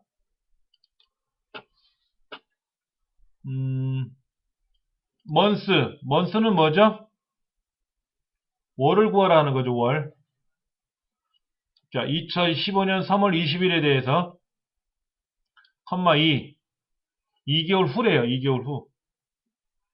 이 데이트는 뭐냐면, 뒤에 2 돼 있으면 2개월 후, -2 하면 2개월 전, 이런 얘기입니다. 그러니까 3월 20일에 대한 2개월 후니까 5월달로 들어가겠죠? 3월 20일에 대해서 2달 후니까 4월, 5월로 갈 거 아닙니까? 그러니까 5월달이니까 먼스가 5가 나오는 게 맞겠죠. 자, 이 데이트는 3월 20일 날 3개월 후니까 6월 20일이고 3월 20일에 대한 -3이니까 3개월 전 12월 20일, 2014년 12월 20일. 그러니까 2번이 맞으면 당연히 4번도 맞아요. 명령이 똑같잖아요, 이 데이트. 플러스니까 증가고 마이너스니까 감소가 되겠죠. 그럼 2번이 맞으면 4번이 맞는 거고 2번이 틀리면 4번도 틀리겠죠. 상식적으로 그림을 봤을 때. 그러면 둘 다 틀릴 수는 없잖아요. 옳지 않은 걸 고르셨는데 둘 다 옳지 않을 수는 없잖아. 그럼 둘 다 옳지 않다라는 얘기죠. 맞다라는 얘기죠. 그러면 1번을 보면 3월 20일에 2개월 후니까 5월 20일이잖아요. 그거에 대한 데이트 먼스니까 5라는 게 맞죠. 그럼 3번은 뭔가 보세요. 3번은 2015년 3월 20일에 2개월 후니까 5월 20일이 되는 거는 2어 먼스가 아니라 2데이트일 거 아니에요. 2데이트나 2어 먼스나 결과가 동일하다면 뭐하러 함수를 다른 걸 씁니까? 하나의 함수를 써야지. 안 배웠다 할지라도 2데이트나 2어 먼스를 안 배웠다 할지라도 네 가지 보기를 갖고 추측을 할 수가 있는 거예요. 이걸 보고 찍는다고 하는 거야. 이걸 보고 찍는 거지. 그냥 연필 굴려서 찍는 게 아니라.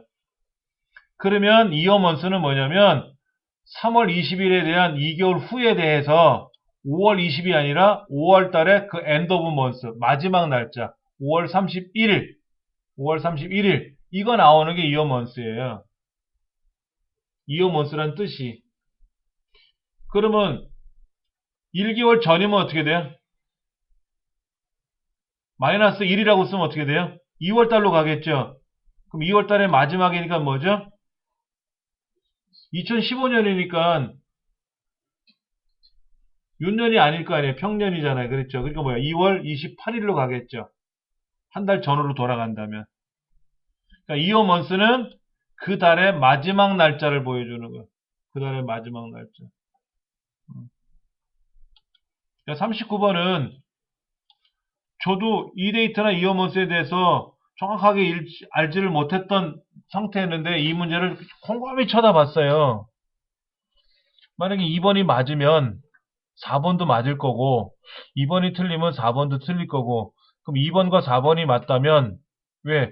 옳지 않은 걸 고르는데 2번도 또 옳지 않고 4번도 옳지 않지는 않을 테니까 그러면 추측할 때 1번도 2번이 4번이 맞으면 1번도 맞다는 얘기고 그럼 이어먼스는 뭔지 몰라도 아닐 거다. 근데 이어먼스가 뭔지를 몰랐으니까 찾아봤더니 아니나 달라 틀린 거예요.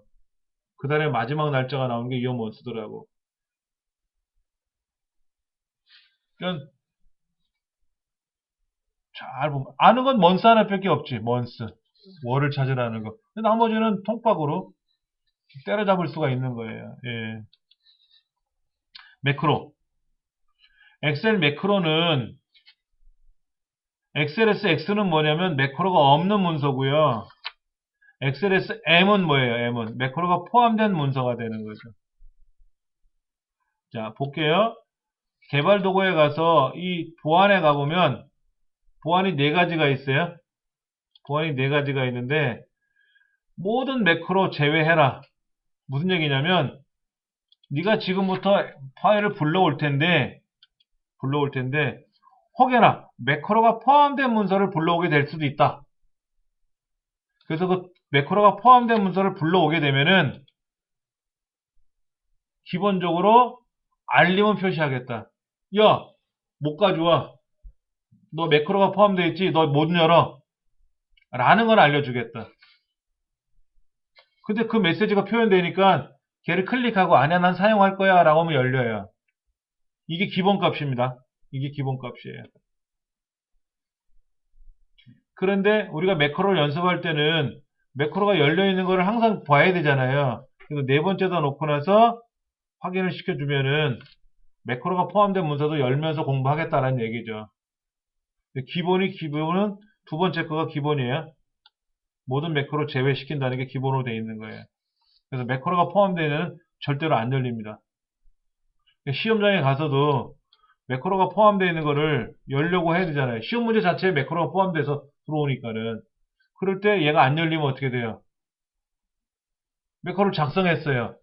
매크로를 작성해도 테스트가 안 돼요. 그래서 항상 어차피 시험장에 가면 자동으로 열려요. 매크로가 포함이 되든 안 되든 간에 무조건 자동으로 열립니다. 우리는 걱정 안 해도 돼요. 알아서 열리니까. 근데 여기서 공부할 때, 집에서 얘를 공부할 때는 매크로가 포함되어 있는 거 열 때 안 열릴 수도 있다 이거지. 그거는 우리가 연습을 해야 된다. 그 얘기를 하는 겁니다.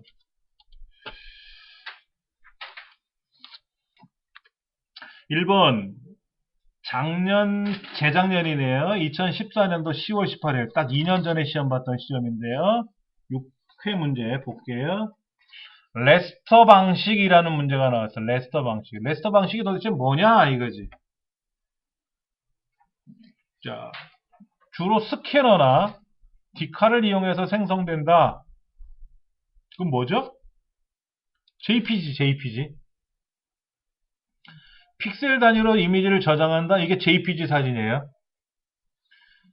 이거는 WMF는 뭐냐면 WMF는 픽셀 단위로 저장하는 게 아니라 얘는 벡터 방식이라 그래요. 벡터 방식. 그래서 그림을 확대시켜도 선명한 게 똑같아요. 벡터 방식은. 근데 비트맵 방식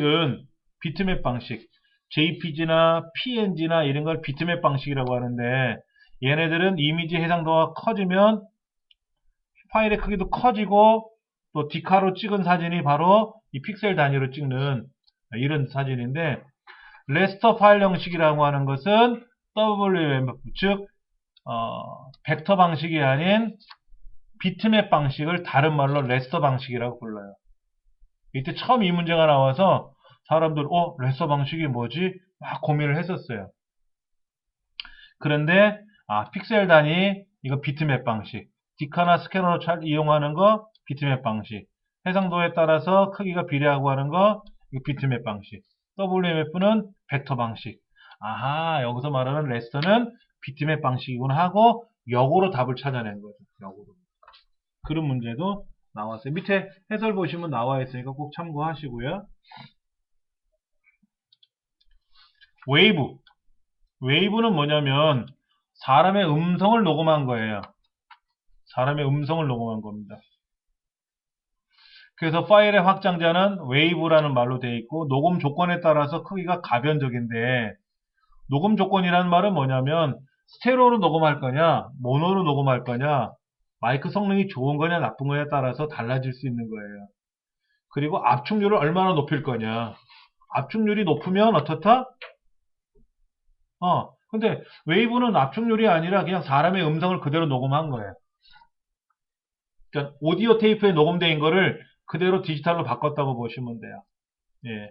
자, 높이, 크고 낮은 거, 높고 낮은 거, 길이, 길고 짧은 거, 강한 거, 이런 음악 기호가 정의되어 있는 거는 미디예요, 미디. 전자음원. MIDI, 미디.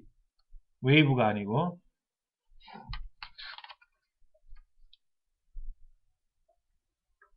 미디라고 하는 것이 전자음원이다. 이렇게 보통 표현을 합니다.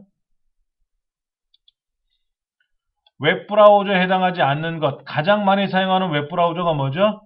인터넷 익스플로러. 그 다음에 구글에서 만든 크롬.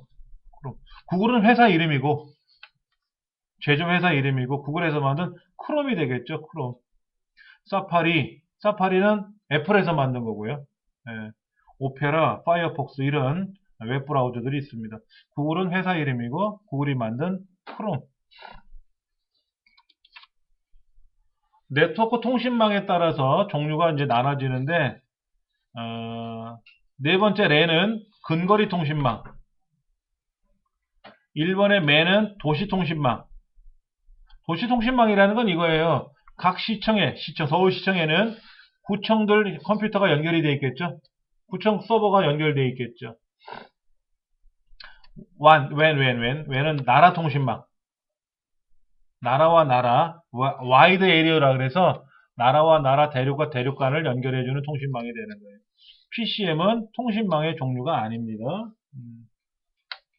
이거 뭐라고 되어 있어요? PCM은 아날로그 데이터를 디지털 신호로 변환하는 디지털 방법 중에 하나라고 되어 있어요. PCM. 변조 방식이라고 하죠. 변조. HD급 고화질 비디오를 저장할 수 있는 HD급 고화질이 아니라 이거는 풀 HD급이라고 해야 되는데 그러니까 DVD, CD처럼 생겼는데 그 한 장에 25기가 이상을 저장할 수 있는 게 있어요. 이게 블루레이 디스크라고 합니다. CD는요 700메가 0.7기가 700메가 정도 기억하고 DVD는 4.7기가 그 다음에 집 디스크는 100메가 블루레이 디스크가 가장 최근에 나온 장치인데요. 의외로 얘가 이렇게 보급이 많이 안 돼 있어요. 왜냐면 블루레이 디스크를 적동을 시키려면은 모니터가 풀 HD 모니터를 써야 돼요. 근데 풀 HD가 해상도가 1920이거든요. 우리 강의실은 1280이고요. 가정에 있는 디지털 TV가 1920이에요. 저는 요즘 노트북들은 1920 정도까지 다 해상도가 나옵니다만 아무래도 비싸죠, 가격이. 예. 블루레이 디스크를 가지고 영화를 보게 되면은 우리 가정에서 보던 지금의 드라마나 쇼프로를 보던 영상보다는 4배 정도 화질이 좋아요. HD보다 블루레이 디스크로 보면 풀 HD라 그래서 해상도가 4배 정도 좋은데 훨씬 더 선명하고 좋죠. 훨씬 더 선명하고 좋습니다. 디스크 정리는 뭐다? 불필요한 자료를 줄여주는 기능이에요. 그래서 여유 공간을 확보하는 거죠. 1번이 답이고 2번은 뭡니까? 분산되어 있는 데이터를 연속 공간으로 저장한다? 이게 뭐죠? 조각모음 실행하는 거죠. 조각모음 실행. 개인 파일에 영향을 주지 않고 시스템 변경 내용 실행을 취소한다. 이건 뭡니까 이거? 3번은 뭐죠? 시스템 복원이죠. 시스템 복원. 4번은 뭐죠? 이것도 시스템 복원입니다. 시스템 복원에 관한 설명을 하고 있어요. 해설에 잘 나와 있으니까는요. 해설도 좀 꼭 좀 읽어봐 주시면서 하나씩 보셔야 돼요. 그렇게. 유명 기업이나 금융기관을 사칭한 가짜 웹사이트 이런 거. 오늘 갑자기 카톡으로 문자를 받았어요. 현 대통령이 몇 월 며칠 날 12월 며칠 날 초에 뭐 하야한다 이렇게 발표를 했대요. 밑에 링크 걸려 있는데 차마 누르기가 싫죠. 그래서 진짠가 하고 뉴스를 봤어요. 인터넷 네이버에 가서 이런 데 가서 봤더니 그런 얘기는 하나도 안 나오더라고. 결론적으로 뻥일 거예요. 그리고 잘못 누르면 어떻게 됩니까? 아, 큰일 나죠. 개인정보 싹 털립니다. 근데 그거를 저한테 전달해 준 사람은 저한테 교육을 받았던 교육생인데 아마도 이런 정보를 오니까 이 사람도 누구한테 막 보낸 걸 거예요. 자기는 안 눌러보고. 눌러봤나? 안 눌렀을 것 같아. 눌렀으니까 개인정보 유출된 거 아니에요? 그래서 저한테 연락이 왔나? 자동으로? 하여튼 저는 안 눌렀어요. 방송에는 전혀 없는 내용이 나오길래 막 누르시면 큰일 납니다. 그게 이제 뭐다? 피싱. 이거는 피싱이라는 말은 말 그대로 그 퍼스널 피싱이라 그래서 개인 정보를 낚시하는 게 낚는 거예요. 위험한 거죠. 사용자의 기본 설정을 기록해두는 환경인데 이걸 쿠키라고 합니다. 쿠키. 이 쿠키 정보만 빼가기도 합니다. 9번 프로토콜. 프로토콜이라고 하는 것은 통신규약이라고 하죠. 통신규약. 규칙과 약속을 통신규약이라고 하는데 그래서 A와 B가 통신을 하려면 어떻게 통신할 거냐? 무선으로 할 거냐? 유선으로 할 거냐? 광케이블로 갈 거냐? 전화선을 갈 거냐? 전기줄로 갈 거냐?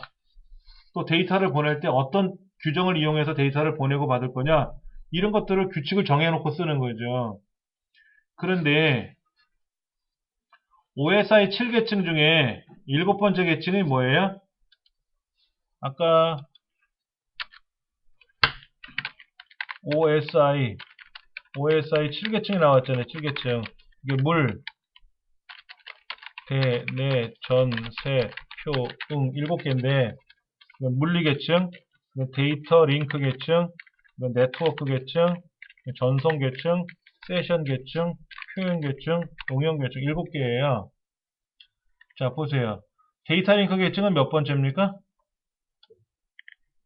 두 번째죠. 거꾸로 보면 6번째고 앞에서 보면 두 번째고 뒤에서 보면 6번째죠.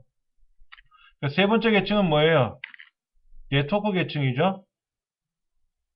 7개 계층 순서를 외우셔야 돼요. 이 순서를 외우셔야 이 세 번째 계층이 데이터 링크 계층인지 뭔 계층인지 알 거 아닙니까?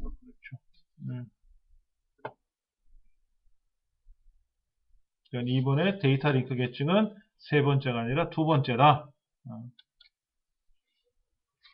아스키 코드는 하나의 글자를 표현할 때 7개 비트하고 하나의 페리티 비트를 사용한대요.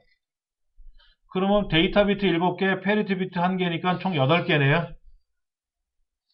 그렇죠? 원래 아스키 코드는 7개 비트로 되어 있어요. 그럼 7개 비트로 표현하는 건 2의 7승 128인데 7개 비트하고 페리티 비트 하나를 표현했으니까 총 8개 비트가 사용된 거잖아요. 그러니까 2의 8승 256이 되는 거예요. 그래서 이 문제도 조금 어색한 문제인데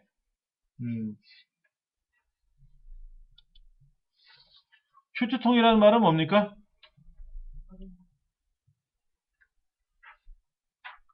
바탕화면에 있는 거를 슈트통으로 끌고 갔어요. 그럼 슈트통에 들어있죠? 그럼 복원이 가능하죠. USB 메모리에 저장되어 있는 파일을 딜리트 키로 삭제한 경우는 어떻게 될까요? 자, 볼게요. 제가 여기 있는 거 실제로 물건 가져왔어요.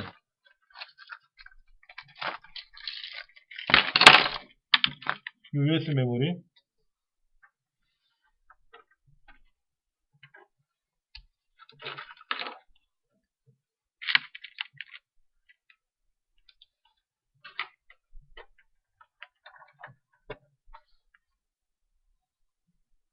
자, USB 메모리는 어디에 저장되나, 어디에 인식되나 잘 보세요. 일로 들어갔어요? 보통 USB 메모리는 이동식 미디어 장치로 인식합니다. 근데 얘는 로컬 디스크로 인식했어요. 아무것도 없어요. 자, 그럼 사진 폴더에 가서 이 사진을 3장을 복사를 해서 붙였어요. 자, 이 안에 3장 들어있습니다. 지금 휴지통에는 뭐가 있나 보세요. 휴지통에 뭐가 들어있으니까 일단 지울게요.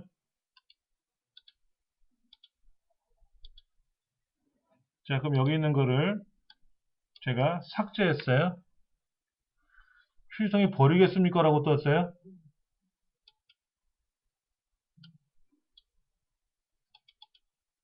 얘를 복원하면 제 컴퓨터 안에 다시 살아났어요. USB 메모리 안에. 살아나요. 이 문제에서 휴지통에 있는 거를 삭제했더니 딜리트 키를 삭제한 경우에는 어떻게 됐다? 휴지통에 임시 보관됐어요. 제 거는요. 예. 그런데 일반적인 USB 메모리는 어떻게 형성이 되는가 보세요.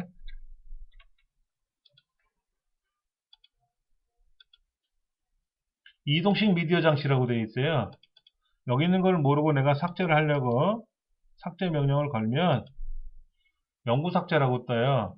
아까 USB 메모리는 휴지통에 갑니다 라고 나왔었고요. 왜? 그 이유가 하드 디스크로 인식을 하느냐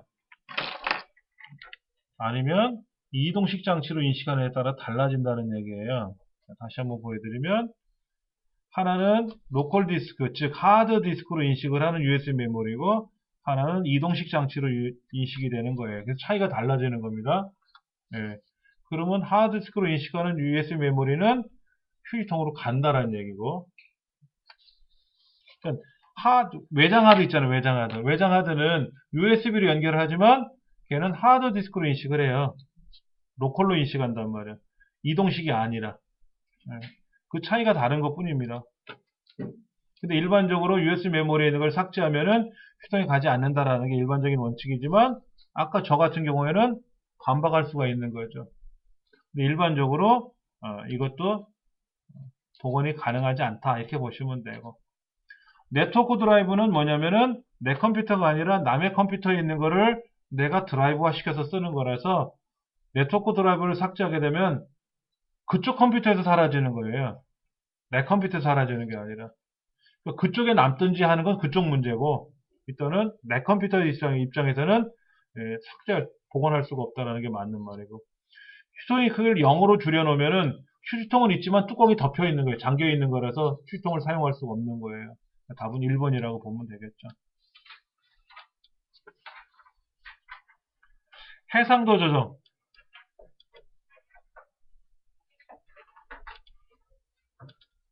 해상도 조정에 관한 설정이다라고 했어요. 자, 모니터가 2개가 연결되어 있어요. 그럼 어떻게 된다? 자, 볼게요. 이 강의실 컴퓨터의 해상도를 한번 보여드리면, 자, 왼쪽 모니터, 오른쪽 모니터 따로따로 있죠? 1번 모니터가 얘예요. 2번 모니터가 여러분 보시는 빔이에요. 그래서 제가 적용을 하잖아요. 그럼 여러분은 아마도 2번 화면에 아무것도 안 나올 거예요. 자, 꿈뻑거리는데 저는 화면에 나왔거든요. 여러분은 안 나왔잖아요. 지금 화면에 나와있죠. 쓱 옮겨가 볼게요. 나타나죠? 저는 안 나타났어요. 모니터를 좌우나 상하로 놓고 나서 화면을 2개를 띄워놓고 하나는 왼쪽 모니터로 보고 하나는 오른쪽 모니터로 보고 또는 위 모니터, 얘를 이렇게 놓으면은 1번은 제 거고 2번은 여러분 보시는 저 화면인데 이제는 위아래로 되어 있는 거고요. 1번 모니터 여기다 두고 2번 모니터 두고 3번 모니터를 여기다 둬도 되겠죠? 모니터를 3개를 놨을 때 가운데 모니터를 기본으로 놓고 1번, 옆에 2번, 왼쪽에 3번 놔도 돼요. 그런데 어떤 모니터는 해상도가 작은 거 있고 어떤 모니터는 해상도 큰 게 있단 말이에요. 그건 상관없어요.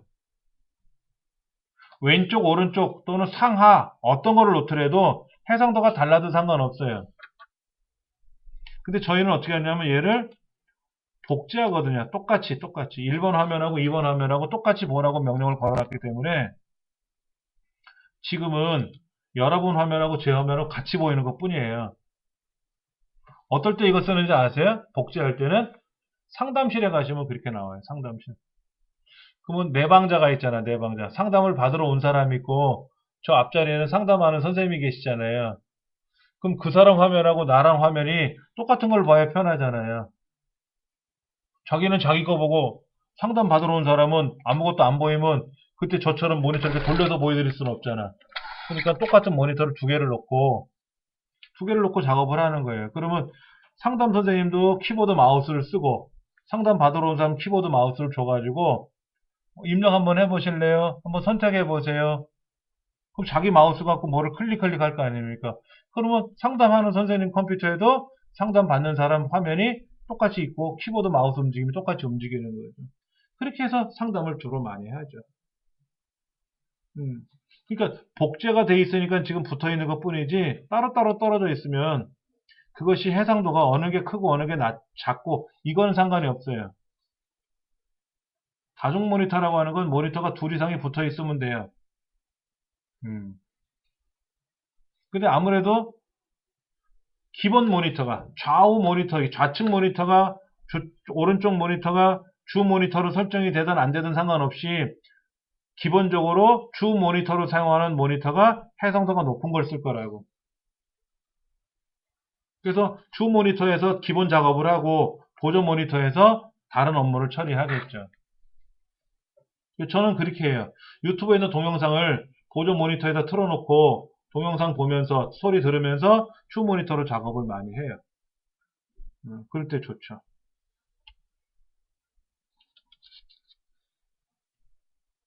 13번 폴더 옵션.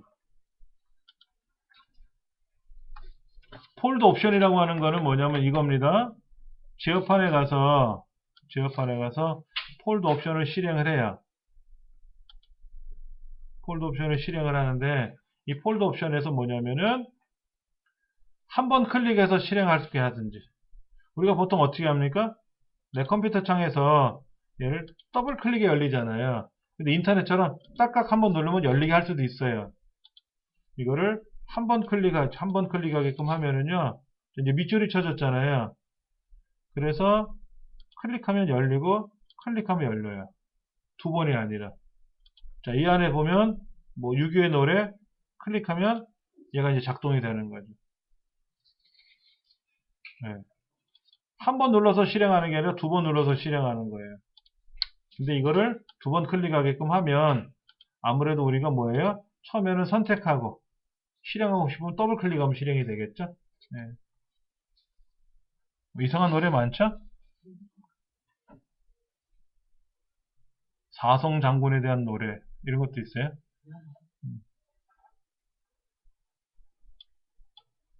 얘는 경례 붙일 때 예포 쏘고 예포 대통령 행사할 때 예포 나오죠. 대포 같은 거 쏘잖아요. 그런 거 할 때 이제 장군들이 오면 장군에 대해서 나팔 불 때 하는 것도 있어요. 그런 거 몰라도 상관없습니다. 시험에 전혀 안 나오니까. 그런데 이 폴더 옵션에서는 숨긴 속성을 해제하거나 설정하는 기능이 없습니다. 어떻게 하는 거냐면 이런 거예요. 이 공군의 이름으로 여기 공군가라는 노래가 있는데 얘를 내가 속성에 가서 숨겨라 그러면 어떻게 돼요? 자, 공군가 숨겨라 그러면 어떻게 돼요? 숨었어요. 안 보이죠? 왜 숨길까요? 못 보게 하려고. 근데 그거를 폴더 옵션에 가서 제어판에 가서 폴더 옵션이 있단 말이에요. 폴더 옵션이 여기 보면은 숨어 있는 것도 봐라. 그러면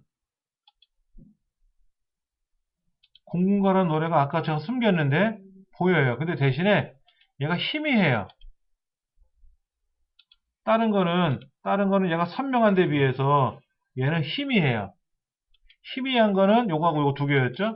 이 희미한 거는 숨겨져 있는 거예요. 근데 숨김을 해제하잖아요? 그럼 밝게 나와요. 폴더도 그래요. 이 자체를 나는 보여주고 싶지 않아. 그럼 속성에 들어가서 숨길 수가 있어요. 숨기면 얘가 희미해졌어요. 평상시엔 안 보여요. 제어판에가 속성을 숨긴 것도 보세요라고 하면 그때 보이는 거죠.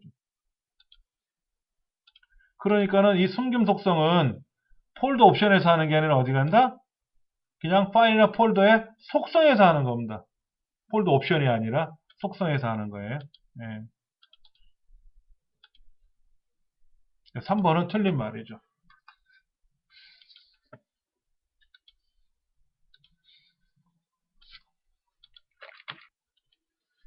13번에서 숨김 파일 및 폴더의 숨김 속성을 해제하는 것은 폴더 옵션에서 하는 게 아니라 폴더나 파일의 속성에서 하는 거다. 속성. 네. 왜 틀렸다라는 거. 14번. 보기 기준을 범주로 했어요. 범주. 자, 아까 제어판에 가면 얘를 범주로 보는 방법이 있고요. 얘를 아이콘으로 보는 방법이 있습니다. 아이콘을 보면 아무래도 좀 많이 보이죠. 개별적인 게 다 보이는 게 아이콘 보기고요. 그룹별로 보는 게 범주입니다. 시험 문제는 이 범주를 기준으로 봐요. 어차피 낮은 아이콘, 작은 아이콘이든 큰 아이콘, 낱별로 보이는 거는 다 할 수가 있어요. 이건 다 어렵지 않아서 볼 수가 있는데 그룹별로 보면 어느 그룹에 뭐가 들어있는지를 우리 알아야 되잖아요. 자, 이 중에 시스템이 보안이라는 범주가 있어요. 이 시스템이 보안이라는 범주에 가면은 근데 이 시스템이 보안에 없는 내용이 뭐냐 했는데 이 계정 그룹이 따로 있어요. 범주가. 계정이라는 항목은 범주가 따로 있다고. 여기에서 계정을 추가하든지 하는 거예요. 아까 여기 계정에 가서 계정 추가 이런 거 있죠. 계정 추가하는 거. 이런 것도 가능할 수가 있고요. 예. 그러니까는 지금 문제는 시스템이 보안에 관한 거니까 사용자 계정이 아닌 거죠. 그렇죠? 꼭 기억하시면 될 것 같아요. 탐색기 기능. 탐색기라는 거 아까 보셨던 이런 게 탐색기예요. 내 컴퓨터 상에서. 여기서 홈키 누르면 어디로 가요? 홈키 누르면 앞으로 가잖아. 자, 여기서 홈키 누르면 어디로 가요? 자, 앞으로 가는데? 상위 폴더로 이동하려고 그러는 거예요. 상위 폴더라는 건 뭐예요? 아까 제가 요 필기부를 보고 있는데 요 상위 폴더가 강좌 녹화거든. 여기서 일로 가려면 어디로 가요? 빼기 누르면 가요. 빼기 누르면 그 앞으로 가는 거야. 빼기 누르면 앞으로. 위아래로 움직이면 위아래로 움직이는 거고요. 빼기 누르면 뭐가 된다? 앞으로 돌아가요. 앞으로. 홈은 맨 앞으로 가는 거니까 아니고.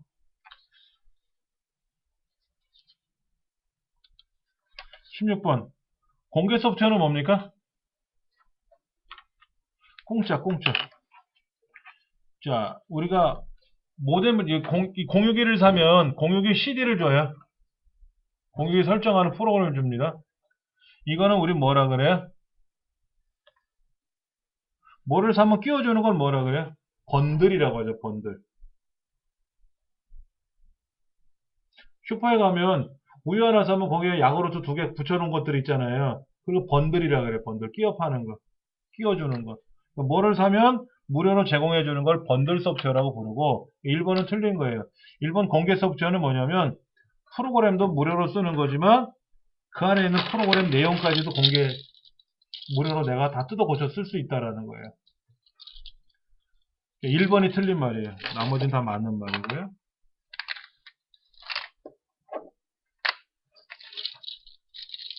이건 많이 나왔던 거니까 여러분들 많이 보셨던 거라서 잘 하시리라 믿습니다.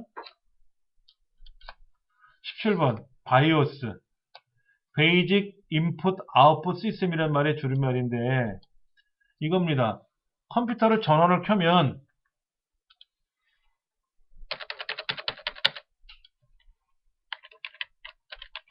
PC의 전원을 온하면 바이오스가 작동을 해서 점검을 합니다. 그리고 이상이 있으면 어떻게 된다? 멈춘다.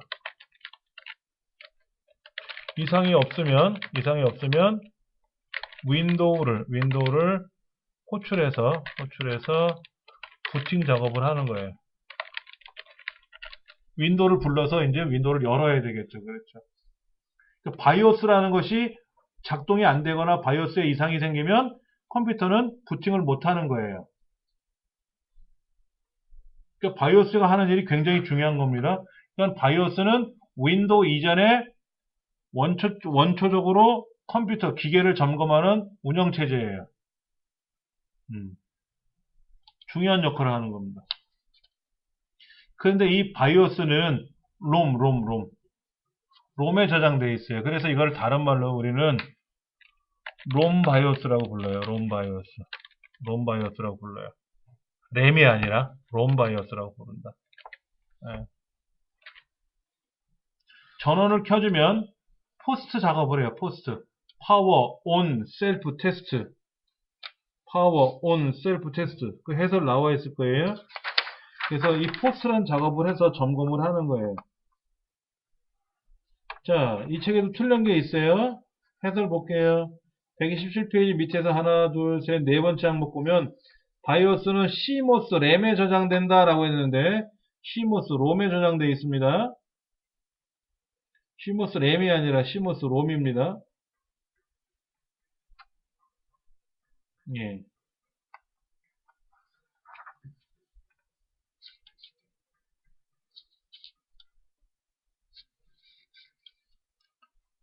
18번 메모장. 메모장은 기본적으로 TXT가 저장돼요. 그림이나 차트 이런 개체를 삽입할 수가 없습니다. 개체. 메모장은 개체를 삽입할 수가 없어요. 가장 큰 단점이 그거예요. 오로지 글자만 쓰는 거예요. 그래서 아무리 컴퓨터 성능이 안 좋아도 메모장은 금방 실행이 돼요. 메모장을 실행하라 명령을 걸면 메모장을 실행하라 이렇게 하면 그냥 휙 실행이 돼요. 성능이 좋은 컴퓨터는 메모장을 실행하나 아래 한글을 실행하나 엑셀 실행하나 촥 빨리 실행이 되겠죠. 근데 성능이 안 좋은 컴퓨터에서는 엑셀 실행하라고 하면 한참 동안 실행을 해요. 아래 한글 실행하라고 하면 한참 걸릴 수 있는데 성능이 안 좋은 컴퓨터도 메모장은 금방 작동이 돼요. 왜? 기능이 없어요. 기능이 아무것도 없어요. 그냥 글자 쓰는 기능 외에는 아무것도 없어요. 말 그대로 메모하는 거예요. 메모. 빠른 시간 내에 빨리 작동을 시켜서 글자를 쓰는 이런 거 있어요. 근데 시간을 삽입하는 기능은 있습니다. 근데 시간도 글자로 삽입되거든요. 자, 이렇게 메모장 안에다가 뭐가 있나 볼까요? 시간 날짜 넣어볼까요? 한번 들어가죠, 지금. 시간과 날짜를 집어넣는 기능은 있는데 글자로 들어가는 거지 시계 그림이 들어가는 건 아니에요. 그래서 메모장은 편해요. 어떨 때는. 근데 그림을 집어넣을 수 없기 때문에 그림을 집어넣으려면 천상 뭐를 사용해야 된다? 메모장이 아니라 메모장은 영어로 노트패드라 그래요. 노트패드 말고 워드패드라고 있어요. 워드패드. 이 워드패드가 메모장보다는 성능이 좀 좋은 기능인데 사진도 가져올 수가 있어요. 그림도 불러올 수가 있다. 그림도 불러올 수가 있어요. 그 글자를 색깔을 다 달리 쓸 수도 있어요. 어떤 글자는 빨간색, 어떤 글자는 노란색, 어떤 건 20포인트, 어떤 건 30포인트 따로따로 쓸 수가 있어요. 근데 메모장은 어때요? 블록 잡아서 이 글자를 크게 하라 그러면 얘만 커지는 게 아니라 다 커지죠? 글꼴을 바꿔라 하면 다 한꺼번에 바뀌는 거예요. 예. 그래서 나름 편리성 있게 쓰는 기능이다 하는 거. 19번 디스플레이. 디스플레이라는 항목이 있는데 디스플레이라는 항목 안에서 할 수 없는 게 뭐냐면 가젯은 가젯 기능이 따로 있어요. 항목이. 가젯은 뭐냐면 요겁니다. 보여드릴게요. 바탕화면에서 오른쪽 누르면 가젯 기능이라고 있어요. 가젯.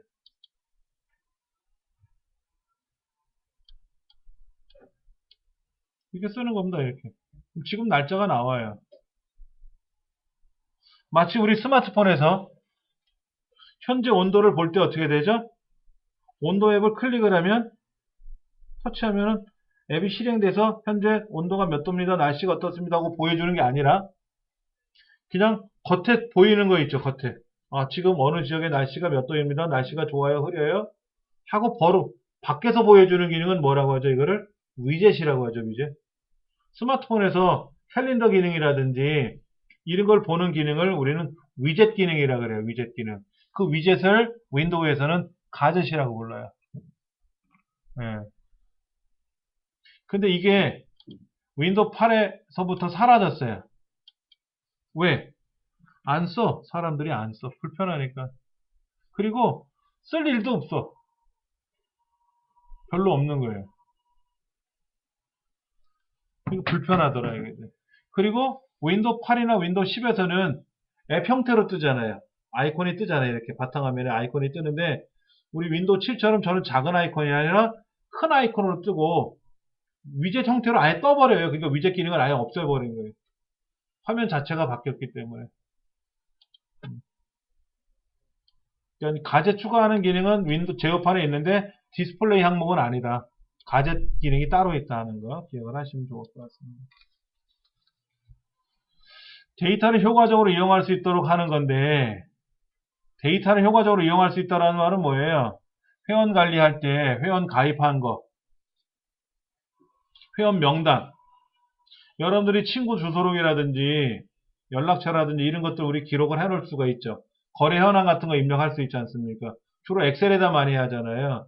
엑셀이 아니라 엑셀보다 더 효과적으로 처리할 수 있는 게 바로 데이터베이스 관리 시스템이에요. 영어로 DBMS라고 합니다. 데이터베이스 매니지먼트 시스템.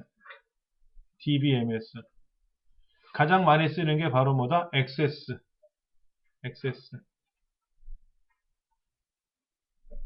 스프레드시트는 엑셀과 같은 게 스프레드시트고 전자출판은 뭐 하는 거예요? 전자출판? 책 만드는 거. 우리나라에서 만든 것 중에는 뭐 문방사후라는 거 있어요. 문방사후. 아래양을 갖고도 책을 만듭니다만 기능이 이렇게 썩 좋지는 않고요. 예전에 문방사후라는 이런 전자출판 프로그램을 이용해서 하기도 하고 외국에서 들어온 것 중에는 쿼. 그래서 이런 책자 만들 때 많이 하죠. 책자 만들 때. 그 다음에 요즘 인디자인이라는 거 있죠. 인디자인은 뭐 할 때 쓰는 거죠? 전자책 만들 때. 우리 스마트폰에서 쓰는 전자책 많이 나와 있어요. 현재. 애들 동화책 있잖아요. 요즘 애기들 동화책 보는 애들도 있지만 아침밥 먹을 때 막 텔레비전 본다고 막 밥 안 먹는다 그러면 뭐예요? 엄마가 핸드폰 딱 꺼내주고 나서 뽀로로 틀어주거든. 그럼 뽀로로 틀어주면서 보는 동안에 입만 벌리면 엄마가 밥 먹여주거든. 그렇죠. 근데 집에서 진득이 앉아서 이렇게 책을 봐야 될 때가 있단 말이야. 요즘 세대가 종이로 된 책보다는 전자책을 많이 본다고 한다면 전자책 시장도 굉장히 커지고 있어요. 그래서 동화책 같은 거를 인디자인으로 만들어서 태블릿으로 크게 그림으로 보면서 고칠 수도 있고 이렇게 한다면 재미있겠죠. 전자출판도 많이 나와 있고요.